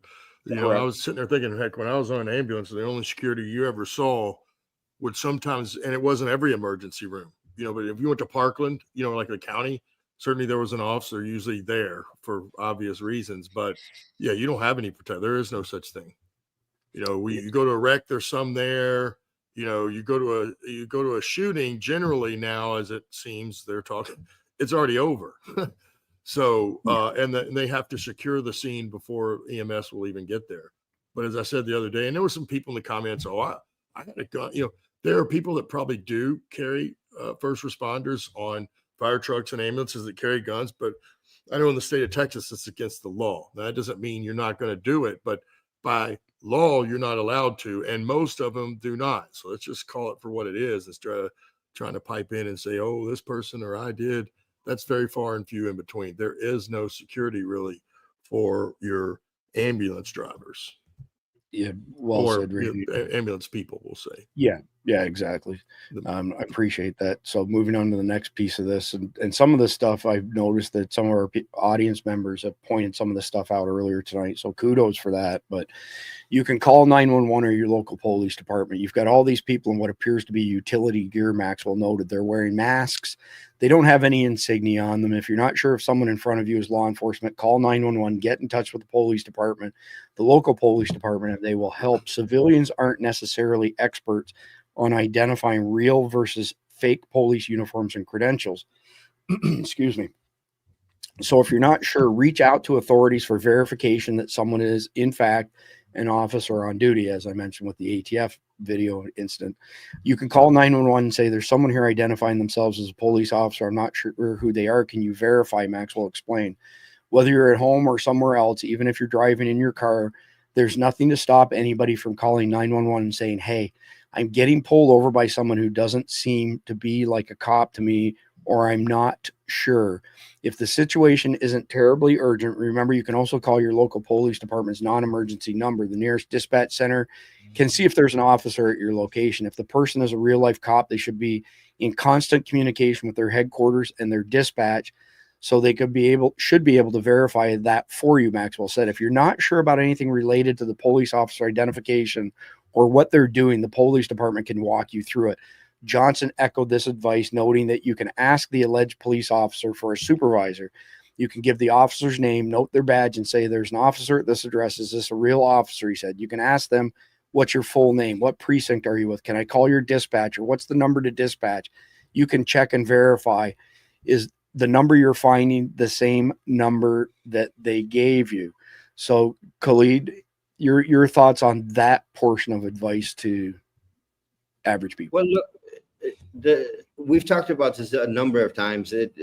You've got to verify yourself. I mean, it's trust but verify. That's the mentality you've got to work with. Yeah, you saw the uniform. Yes, he looks like a cop, but picking up the phone and calling 911 and asking takes you 30 seconds to make sure. And that means that you do that before you open the door, before you engage. It doesn't take you much time to keep yourself safe. But if you're going to willy-nilly go ahead and open the door and say, okay, well, you're from the police department. Now, can you show me an ID? Can you show me this? And think you're going to walk away from some guy who's a bad actor. That's not going to happen. So that 30 seconds of thought that comes before opening the door or engaging with a police officer could save your life. Making that call, it is your right as a citizen to call the police department and say, hey, listen, I've got such and such police officer. This is the vehicle number he's driving. This is his badge number. Do you have a unit that you can communicate with and verify that this guy has stopped my vehicle or come to my house or wherever it may be? But again, it's something you have got to do yourself. Trust, but verify. Good advice, Cleve. Good advice. Appreciate that. So back to our friends at the golly, this is like hurting. I'm surprised my watch isn't going off Huffington Post on SDN. Are you kidding me? Don't take away. Somebody's going to take there away. There it is. Yeah. In the case of Minnesota shootings, the suspect was reportedly driving a fake police vehicle. In this particular case, there were no markings on the side of the vehicle indicating he worked for a specific agency. Minneapolis Police Chief Brian O'Hara told Huffington Post, ensure the markings are for an agency that serves your area. He advised civilians to look for badges, patches, and insignia on police uniforms and cars that indicate what agency they represent. It may be a little harder to fake a patrol car, because it requires a financial investment, but some people have access, Johnson said. Still, in general, you want to look for a marked patrol car with reflective markings. He urged people to pay attention to the decals. Oftentimes you see impersonators who slapped on magnets so they won't be as flush with the paint job on the car, Johnson explained. A police decal should be flush. Maybe if you're at a distance, you can't tell, but if you're closer to your driveway and you can see if it looks like just a snap-on decal magnet. Officers sometimes ride around in unmarked cars, but if that makes you feel uncertain about their legitimacy, you should call to verify. If you feel unsafe with an unmarked vehicle, you can just ask them to send a uniformed patrol out, Johnson said. Randy, do you want to add anything to that? That's actually pretty good advice. Well, yes, you should be able to. Most of us know certainly what your local police departments and sheriff's vehicles look like. You know what I mean? Even down to the ones that are unmarked. And let's just go ahead and they're all new. They're all new. You don't see them driving around in old junk, or older vehicles really even that much. So they're all going to be new. They're going to look exactly like they do, and then you can also look at the license plate. The state has its own license plate. Like if you look at all the cop cars, they don't have the same license plate that we have. Yep. And it says a state on there, even if it's a local cop, you know what I mean? Because it comes through the county. It's not the same license plate. That would be a very good indicator. And that's what I would look at. And then it's always just talking, even for 30 seconds, you could, if it even takes that. I'm probably me at this point. If something's going down, I'm going to take a long, hard look before I just go run up to any first responder. Certainly if it's, like I said a minute ago, if it's something that just happened and they probably shouldn't be there already, they're not going to, one, again, and it's pretty much protocol now, they're going to back off and let the reinforcements come, and then somebody higher than them decide how this situation is going to be handled, so they don't get their self killed by coming in too early, and that's how they kind of work it today. So if they're right on the scene, if somebody comes to your house, like you said, call 911, find out. You don't always say, I wouldn't even ask them for their badge number and all that yet. I'm going to stall, because here's the real deal. If it's the bad actor like Khalid's talking about, once the gig's up and they know, the door's not going to stop them. Yeah. So you may only have a few minutes to play here to figure out if you need to arm yourself or not. So I would call 911 stalling, not, and then ask them if there's an officer at such and such address. They can let you know with a pretty good quickness if there is, or if there isn't. Yeah, I agree, Randy. So there's a couple things here I'm not going to agree with, though. Maintain a safe distance until you can verify the police officer is legit. You can maintain a safe distance. If someone has pulled you over on the side of a dark, empty road, you might ask to continue the interaction at a safe, well-lit location like a police or fire station. Good luck with that in the South here. That ain't happening. That cop's putting you in cuffs immediately. That's right. He sees you as a flight risk. So there's one thing I don't agree with the Huffington Post on, amongst many others. When someone is knocking on your door claiming to be the police, you don't have to just let them in. If you have not called the police, that's another reason to be suspicious, O'Hara said. I would say, excuse me, I just need to verify who you are. I'm going to be calling your headquarters just for my own safety. A real cop not only will understand that, but a real cop will appreciate it. When you cannot clearly see who is at your door or anything else seems suspicious, he recommended calling 911 to verify rather than opening the door.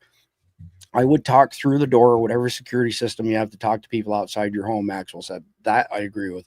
Make use of any peepholes or cameras you have. You can ask the officer to show their credentials through a window or crack in the door. You can ask, do you have a warrant for me? If you do, may I read it? Johnson said. You can ask these types of questions. If someone's at your door, you could keep your door locked and speak through your door or side window. If they have a warrant, ask them to hold it up to the camera or glass or slide it under the door. Pay attention to their behavior. Take note in a self-identified police officer.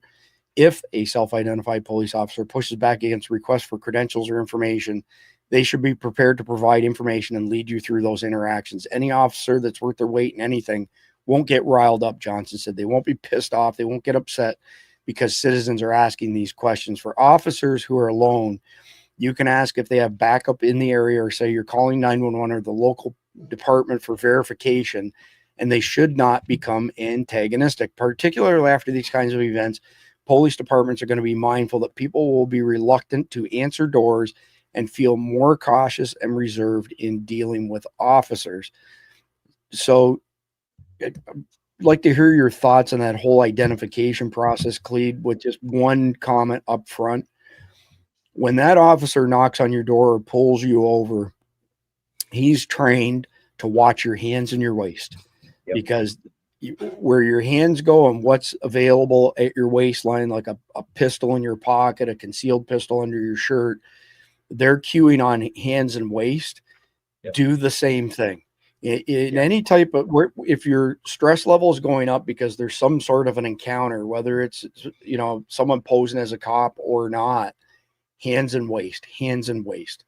Just drill that into your skull. That's what you pay attention to, because realistically, we can't react as fast as somebody who's, you know, acting on their own with no clue given to us. But if you're watching hands and waist, you can get the idea if they're going to go for something. I'm telling you right now, they're watching your hands and waist like a hawk. Khalid? Yeah. Agreed.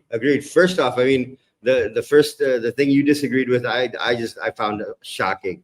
You stop on an empty road. I mean, what idiot does that? There's gas stations everywhere. There are fast food places everywhere, well lit, crowded places that you can pull your car into, and the police officer can pull in behind you and have your interaction with them. The one thing I watch very carefully, and whenever I'm back in the US, I pay attention to it. I don't have any outstanding warrants against me. If I have not committed a crime and a cop gets out of his car and his hand immediately goes to his gun, that's a red flag for me. I'm looking for my weapon, then going, okay, this guy is not coming with good intentions. But it's like what you said, hands and waist people you need to watch, because that's what they're looking for. The other thing you need to pay attention to is how shifty that cop is. Is he asking you questions that relate to the law, or is he just asking you questions? Because the way a police officer interacts with the citizen, that's something they've been trained how to do, how to ask questions, what to do, how to interact with someone, even if they're a little hostile. I mean, we played that video of that Muslim that was absolutely nuts when she got pulled over. Yeah. And she was screaming Islamophobia way back, I think 2 or 3 episodes ago. Did you see how calm the police officer was? Yeah, you're trying to kill me. Yeah. Did you see how calm the police officer was? Ma'am, listen, we're not trying to kill you. Could you come over here and talk to us? That's the mentality that we expect from the police, unless of course there's a warrant out for you. But you've got to be let's as much as they are. Let's just throw a curveball into the mix here. What happens if an acorn falls and you live in Florida and the acorn cop lights you up? That's the problem. Do you remember the video of the Afghani that was stopped in Cleveland, and the police lit him up? He started off really hostile, really screaming and yelling about how terrible America was and he shouldn't have left Afghanistan. And the next thing you know, he'd gone for a gun, and as soon as he went for the gun, the cops lit him up. Yeah. That mentality has to be in your own head. A police officer behaves a certain way. A real police officer behaves a certain way. If you don't see that behavior, your alarm bell should be going off. Yeah, absolutely. All right. So back to our friends that I can't imagine. I can't just picture myself saying Huffington Post. But anyway, both he and Maxwell expressed concerns with the recent events in Los Angeles with federal immigration raids and the president ordering military intervention. One of the biggest problems right now is the general lack of trust the public has with their local law enforcement. And there's a lack of communication that feeds into it. Maxwell said, well, you can tell that's from a blue jurisdiction, certainly not in the South here, unless you're in a blue dot. In particular, with the federal activity surrounding immigration stuff, they come in and do what they do, and then they leave. But the local police department is still there, and they have to deal with the aftermath and damage relationship between the community and law enforcement. Maybe you shouldn't be a sanctuary city in the first place, just saying. Yeah. There's delicate relationship between the two, and fostering good intentions can be difficult when there's all this extracurricular stuff going on. Again, don't be a sanctuary city. You don't have to worry about it. Don't shield these illegals. The erosion of trust is also worsened by the involvement of military forces that are not focused on civilian policing and maintaining long-term relationships with local communities. That's a bullshit red herring right there. all of the Marines and National Guard have been deployed, got extra training specifically on dealing with civilians. And to a certain extent, they're trained on this anyway for when they deploy overseas.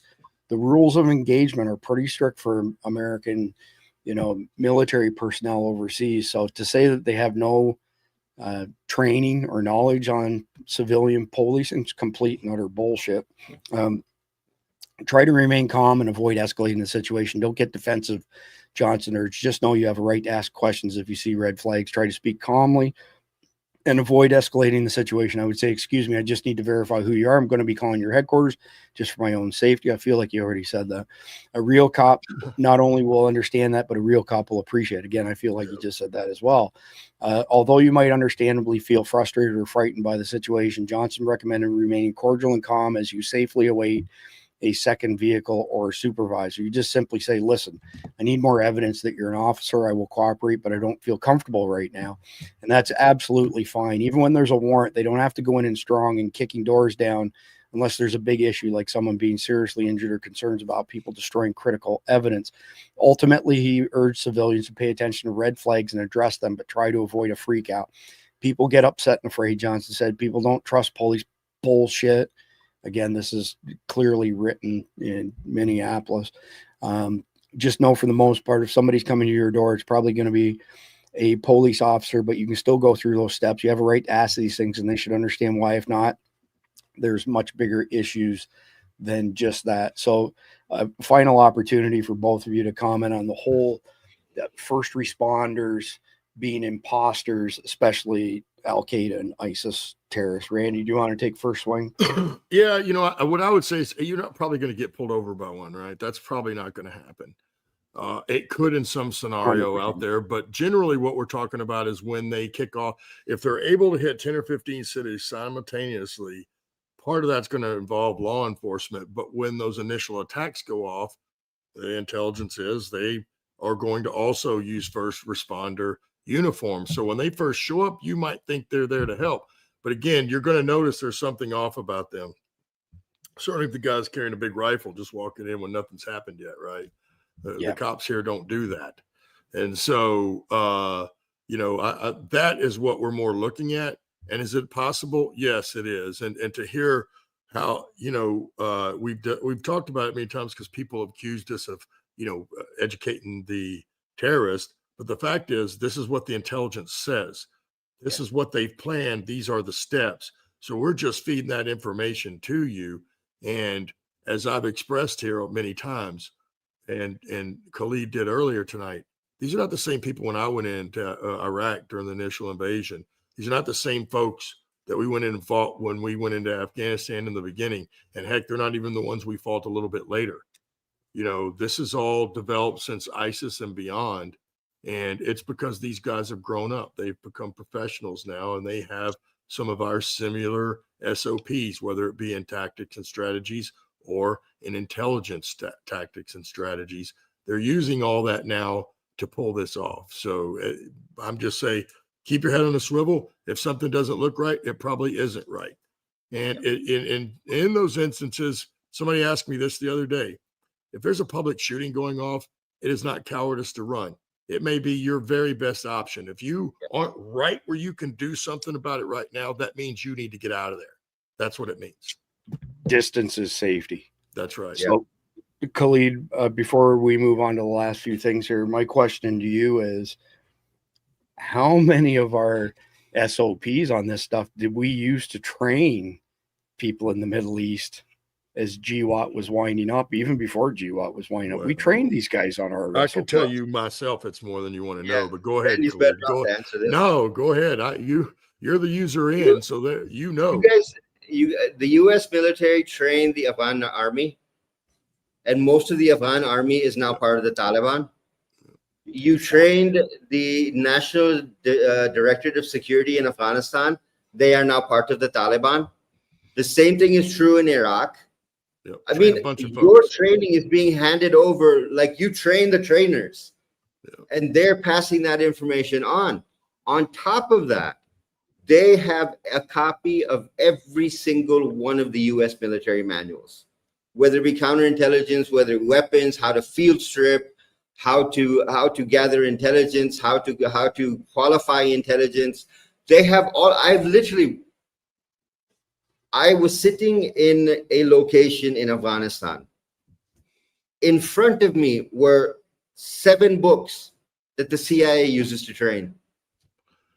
Well, And they remember, were Khalid, they're in Afghanistan. I won't mention the name, but there was a special operations team. The entire team was killed. They had a laptop on them, unfortunately. That should have never left the fob. And some of that shouldn't even been on the fob. It was the entire protocol of the United States protocol on global war of terrorism. That's not just combat. That's everything. Yeah. I mean, the sheer amount of information they've got, and I keep saying this over and over, but I want people to understand this.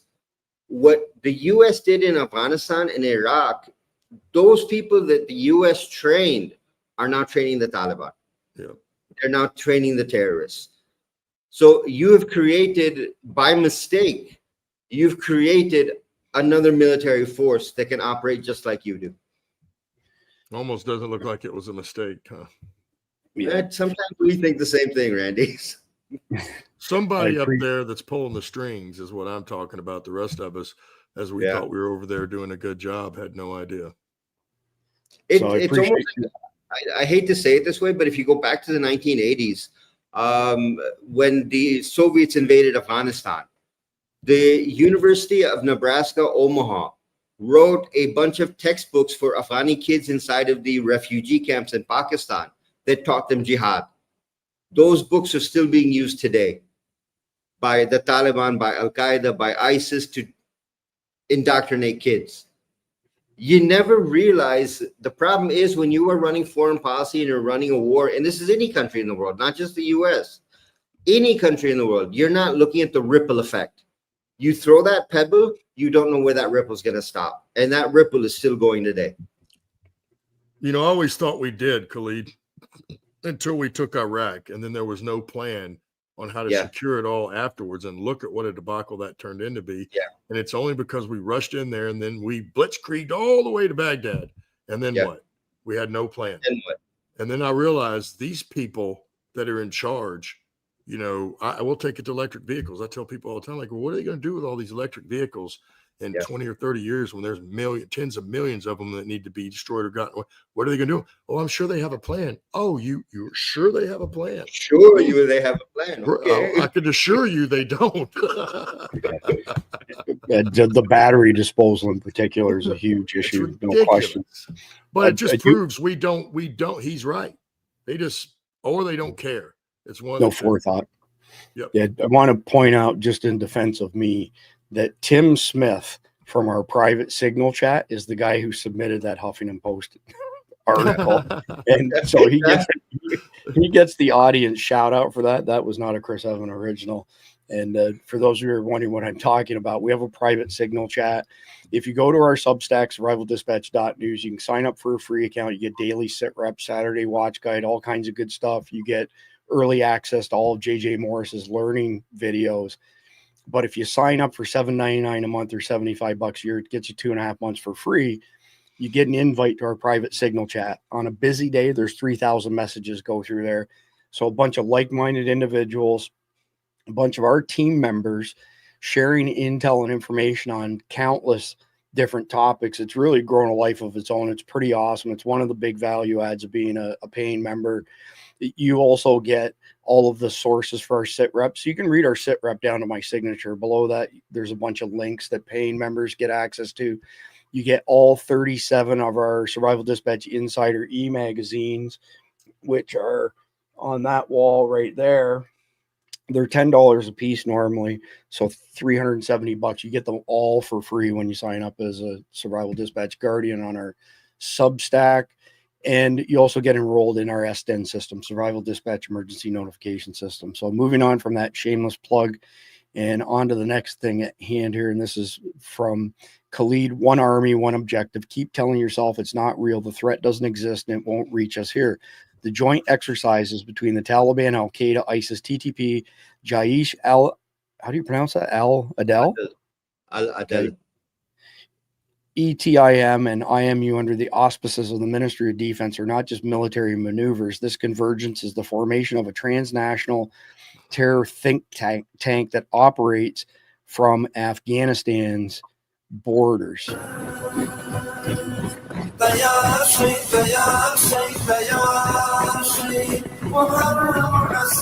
at all those AKs, people. Not a one.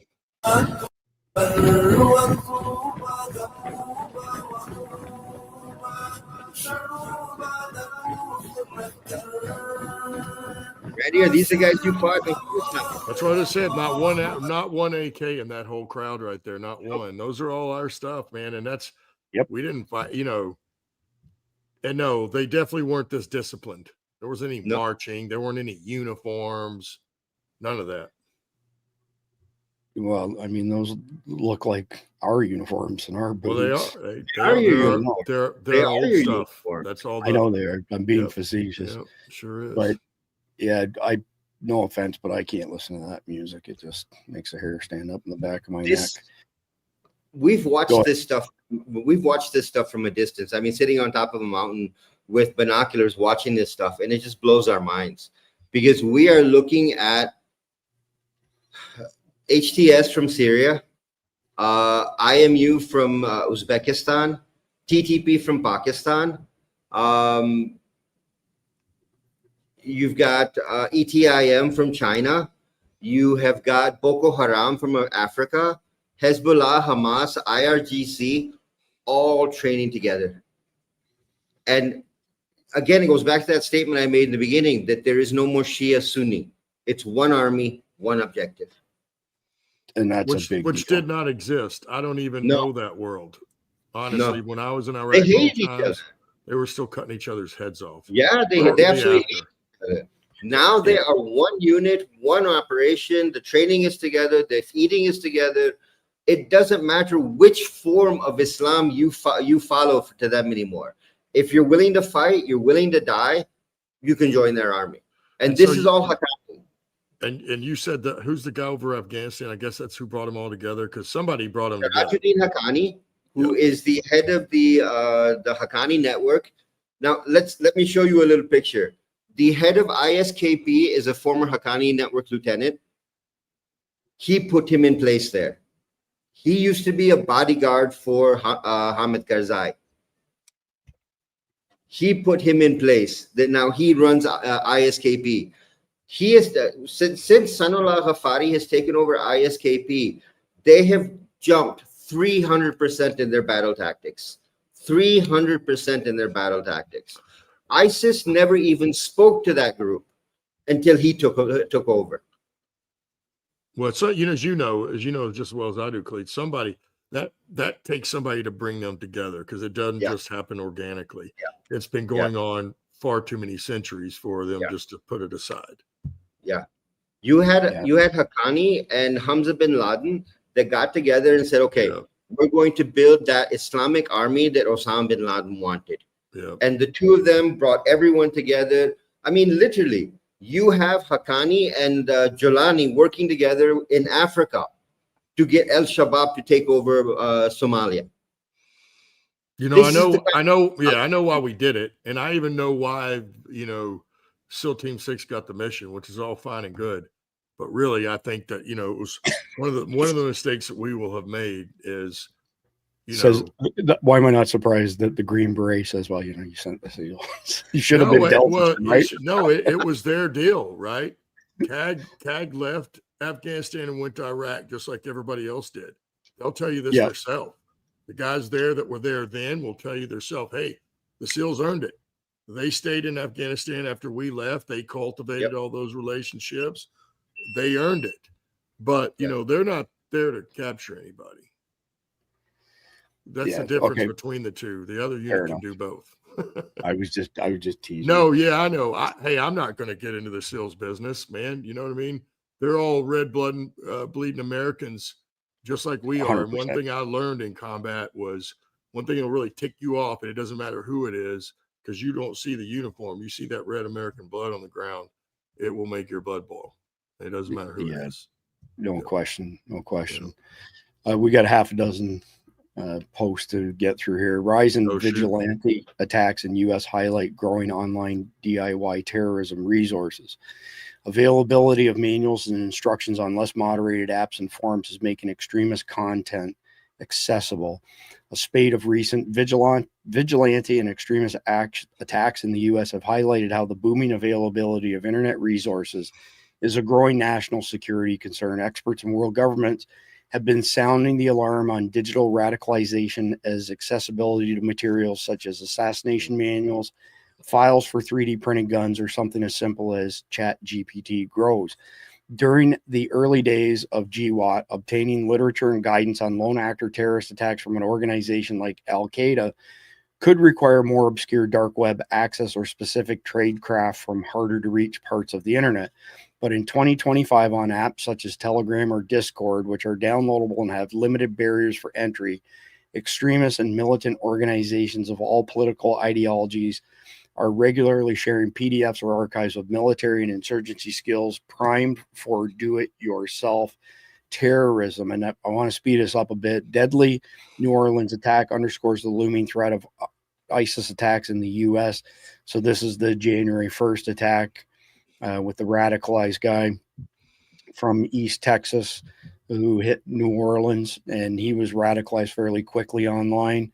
And then the next one up, I'm just going to put the link to this in the chat, or all the chat. I think we hit 8 out of the 9 platforms. Terrorism dry runs. This will give you an idea of some of the things that we discussed earlier. I just want to pass that resource on. So while I'm doing that, Khalid, maybe you could speak to radicalization. You spoke to it before, so we don't have to go super in depth, but it's more frequent than people realize, and it's way faster than what people realize. Oh, it is clockwork easy now. I mean, you can radicalize somebody if he's disenfranchised 3 weeks, if he's a normal person 6 weeks. The guy Shahab Jabbar from Houston, who carried out the attack in New Orleans, was part of a Muslim Brotherhood mosque. He was radicalized both online by ISIS and then further radicalized by the imam at the mosque he was at. The problem is, as long as these resources are available, I'm not against Discord, I'm not against Telegram, but please learn to stop these things. Facebook alone has something like 20,000 terror groups that have pages on Facebook where they are showing beheading videos, and Facebook is not blocking the page. They're not turning it off. We have the same problem on X. We have the same problem on all of the social media platforms. We've got to get this thing under control, because you are just radicalizing the world. And before you realize it, everybody, whether they are a Muslim or not, if they've got a gripe with somebody, they're going to download all this material, learn how to make a bomb, learn how to carry out an attack, and they're going to go settle scores of their own. Our only interest at Survival Dispatch and Facebook is to drive people towards our Substack. But I've lost track of how many times y'all don't see the admin stuff across the top here in StreamYard that I see, but I'll get notifications that your stream to Facebook has been terminated. And I'm like, yeah, whatever. I go check on it, and sure enough, they took us down because their AI detected something. So you can have many thousands of terrorist groups, but if you're on our side of the equation, you know, you're a threat. And I'm going to tell you right now, the reason that is, I come from high tech. It's because we hire all these H-1B visa clowns from everywhere else in the world who hate America. They hate our way of life, and they love wielding that power over us online, which is why I don't care. Like, we've got 437,000 subscribers on CommieTube. We have 31,000 on Substack. We get triple the number of views on Substack that we get on CommieTube because of them suppressing us. I had a conversation with a guy on our team today, and I said, I'll be quite honest with you, I don't give a shit if YouTube falls off the face of the earth tomorrow. It has no impact on us, because when we go somewhere like Substack where there's no suppression, no censorship, it shows how many people are actually interested in retrieving the truth. All YouTube does to start with is they just say, nah, we're not going to send anybody notifications when you publish content, whether it's in the application or by email. I was checking one of JJ Morris's videos for him this morning. I want to say it was like 38,000 views. It was a really good video. You ready for this? 94% of the views on the video were somebody clicking on the email notification.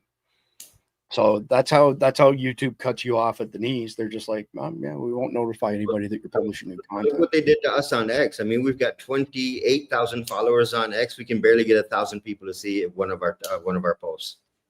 Yeah, complete insanity. So I want to bring up a few things happening to our friends in Great Britain, or Great Britanistan, whatever you want to call it these days. Our friend Keith Graves is over there right now, by the way.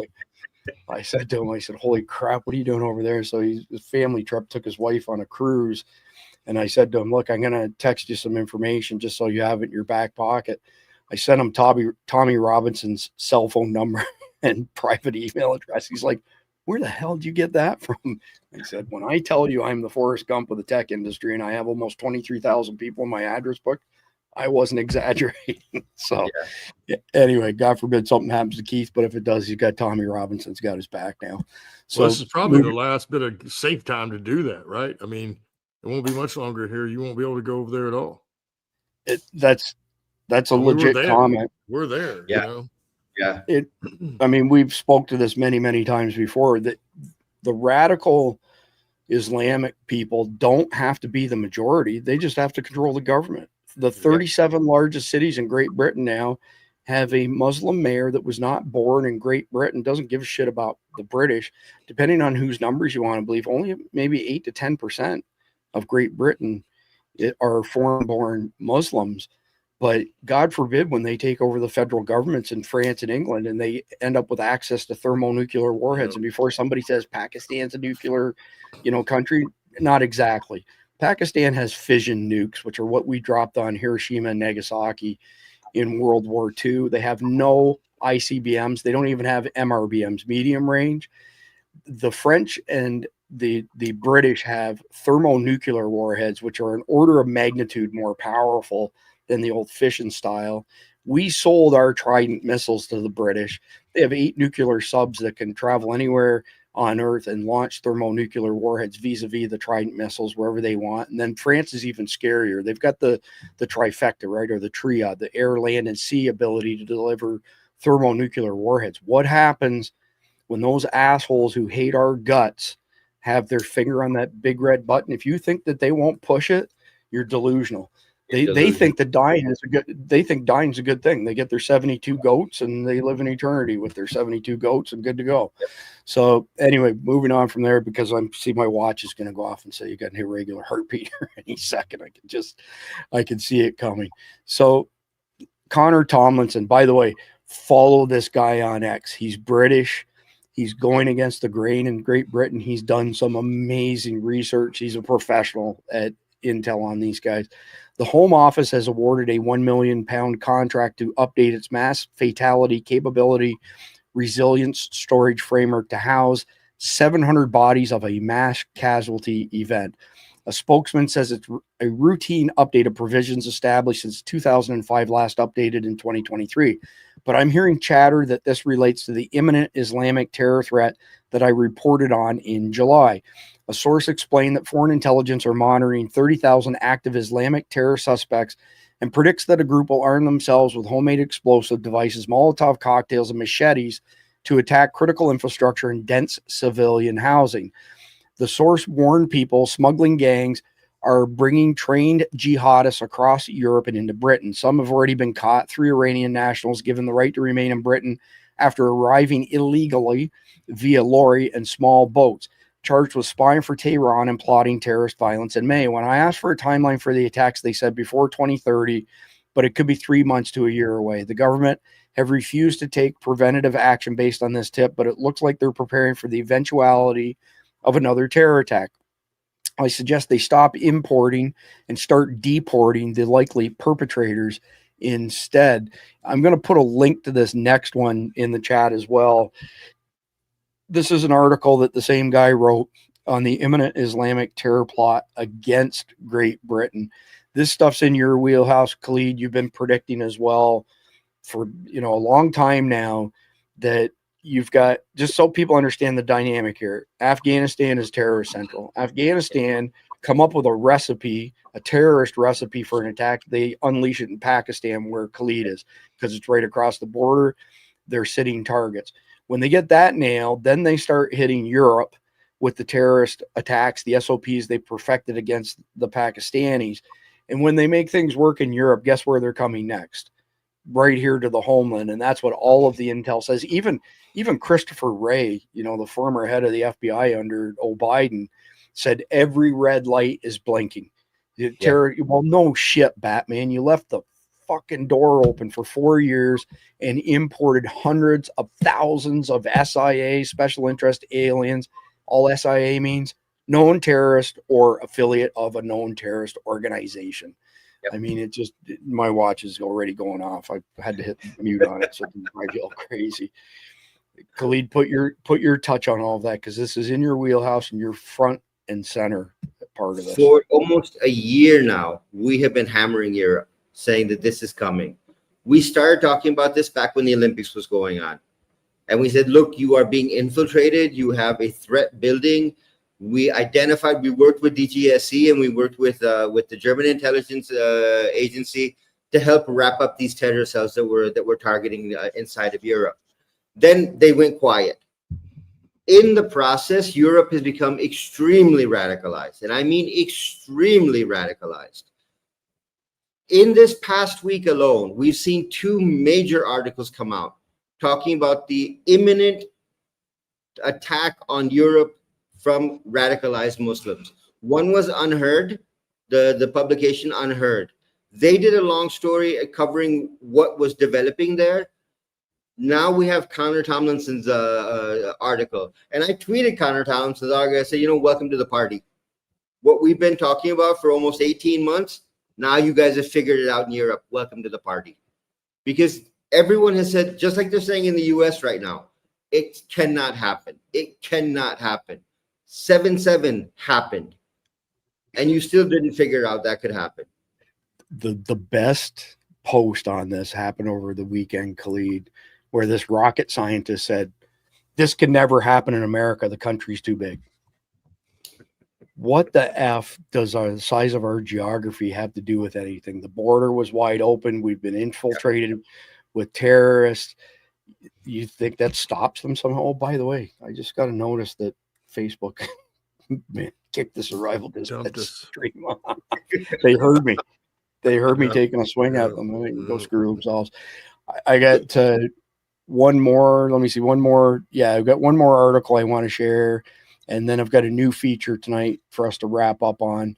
But let me get this one up. And it wraps up the terrorism part. Update, please. Don't ignore the chilling development. This chilling development. Our own brave security source has informed us that radical Islamists allowed into the UK by the last 2 reckless governments, supported by Iranian expertise and funding, are planning a major mass bombing and or chemical attack.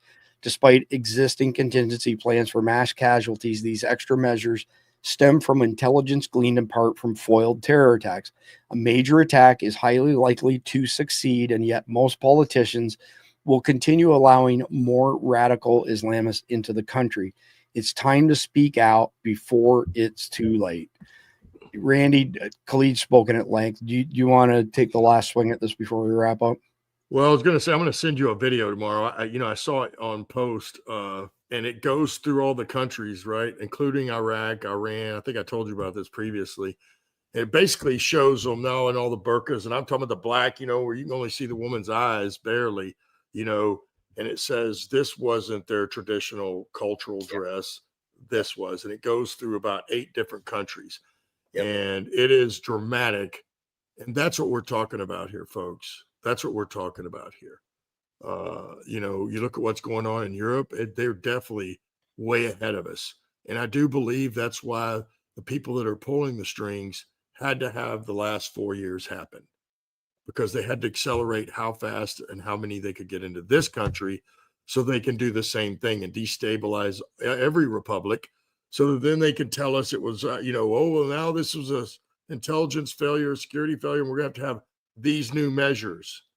And none of those will be in the interest of public safety. And we know what that means. Not any good for us. Not any good for us. So I'll just let the cat out of the bag a little bit. This was Khalid's idea, by the way. So the last 12-part series was the Road to 9/11 2.0.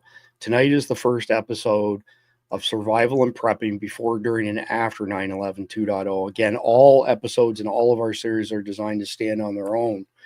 The next 12-part series after this one will be focused on what the fallout's going to be from 9/11 2.0. And what that means is that there's lots of evidence showing evil people in high places who want 9/11 2.0 to happen so they can take away every last one of your civil liberties. Just look up Palantir and see what they're doing. Look what happened under Charlie 19. They where the must sheeple have amongst something their- happen. Something has to happen for that to take place. Bingo. Go Palantir ahead. is actually operational throughout Europe and at NATO headquarters. And look at the state of Europe. Yeah, it's And the final it's- point, anyway. you know, we think the wheels of justice are starting to turn slowly, like with old boy that got raided. We don't know yet, Chris. But if they really are, you know, these people aren't going to want to be held accountable. And they were willing to start World War III. They proved that over it, and that's still not off the table. So believe me, folks, something is coming because they have to fundamentally change this country in order to do that. I'm like that close to being black-pilled, to be honest with you. And I've been saying for years, we don't have politics in America. We have political theater and a bunch of really right. bad actors. That's When right. you look at people like Chuck Schumer, you know, Nancy Pelosi, all of these people, Randy Weingarten, former head of the National Teachers Union and stuff, jumping up and down, flailing their hands like Gavin Newsom. These are all just really bad actors. They're not serious people. Yep. And people eat they're it all up like they eat up the next reality TV show. And Yeah, maybe we they're should all start doing that.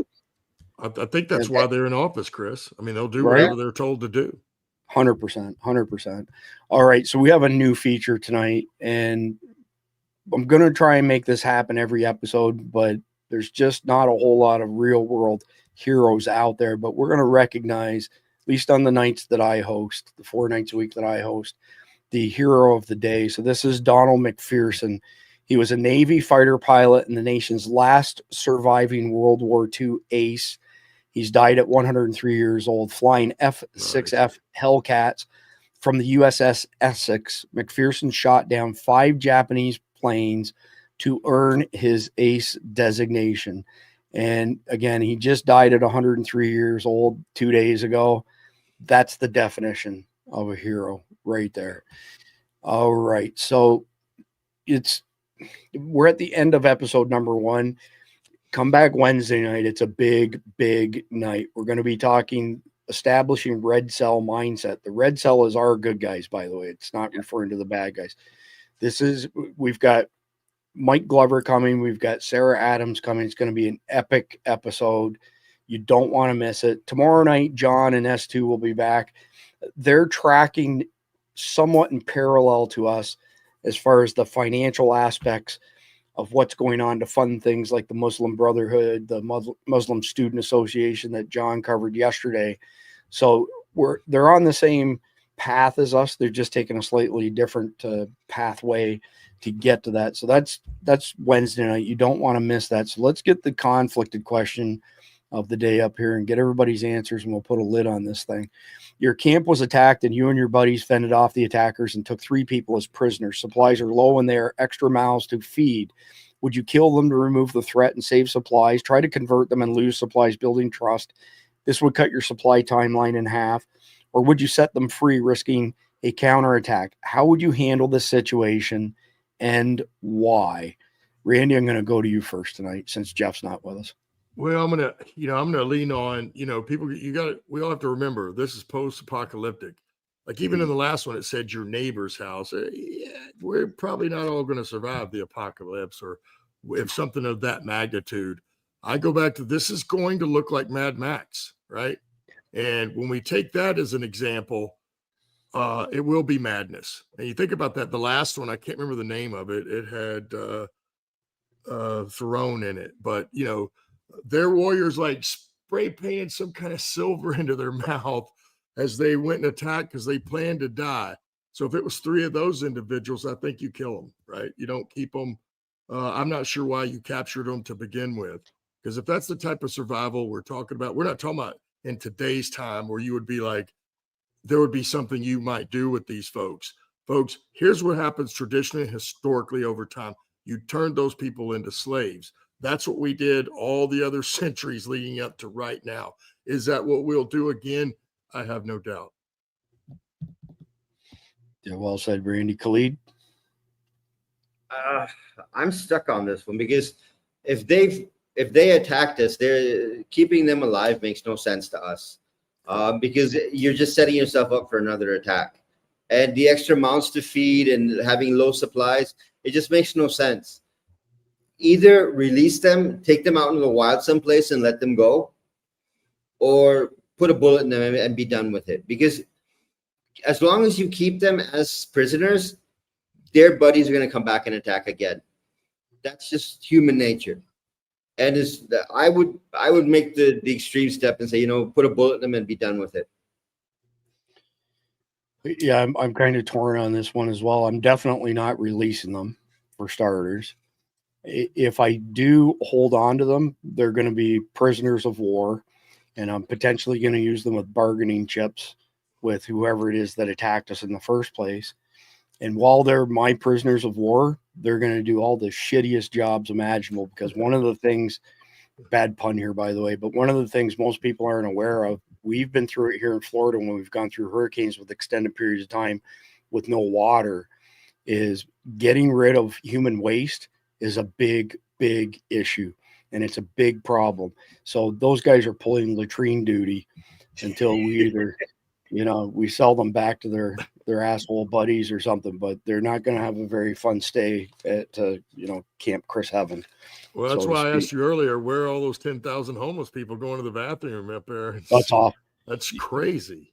We had a homeless encampment in front of a county building 10 years ago down on Beach Street in Daytona Beach. And Beach Street is a very high-end wealthy place. And I would ride my motorcycle down there to train because there was a specific gym that I like to train at. And this homeless encampment started as a few people camping out on the sidewalk to all of a sudden there's thousands of people and there's piss and shit everywhere. And so over a mile away on my motorcycle, I could smell it. It was disgusting. So our current sheriff was the Daytona Beach chief at the time, Mike Chitwood. He's an awesome dude. So we had the Rolex 24-hour coming up. And a few days before people arrived from around the world and saw what this debacle was, he goes in the middle of the night and he says, here's your choices. You can go to one of these hotels on this list and we'll take you there and we'll pay for the hotel. Or you can go to, I can't remember, it was a Christian organization up the road. Some guy tried to sue them, by the way, and saying he was being forced to go to this Christian place, which was total BS. But yeah, latrine is a big deal. Randy, you know that. But Khalid, that as well.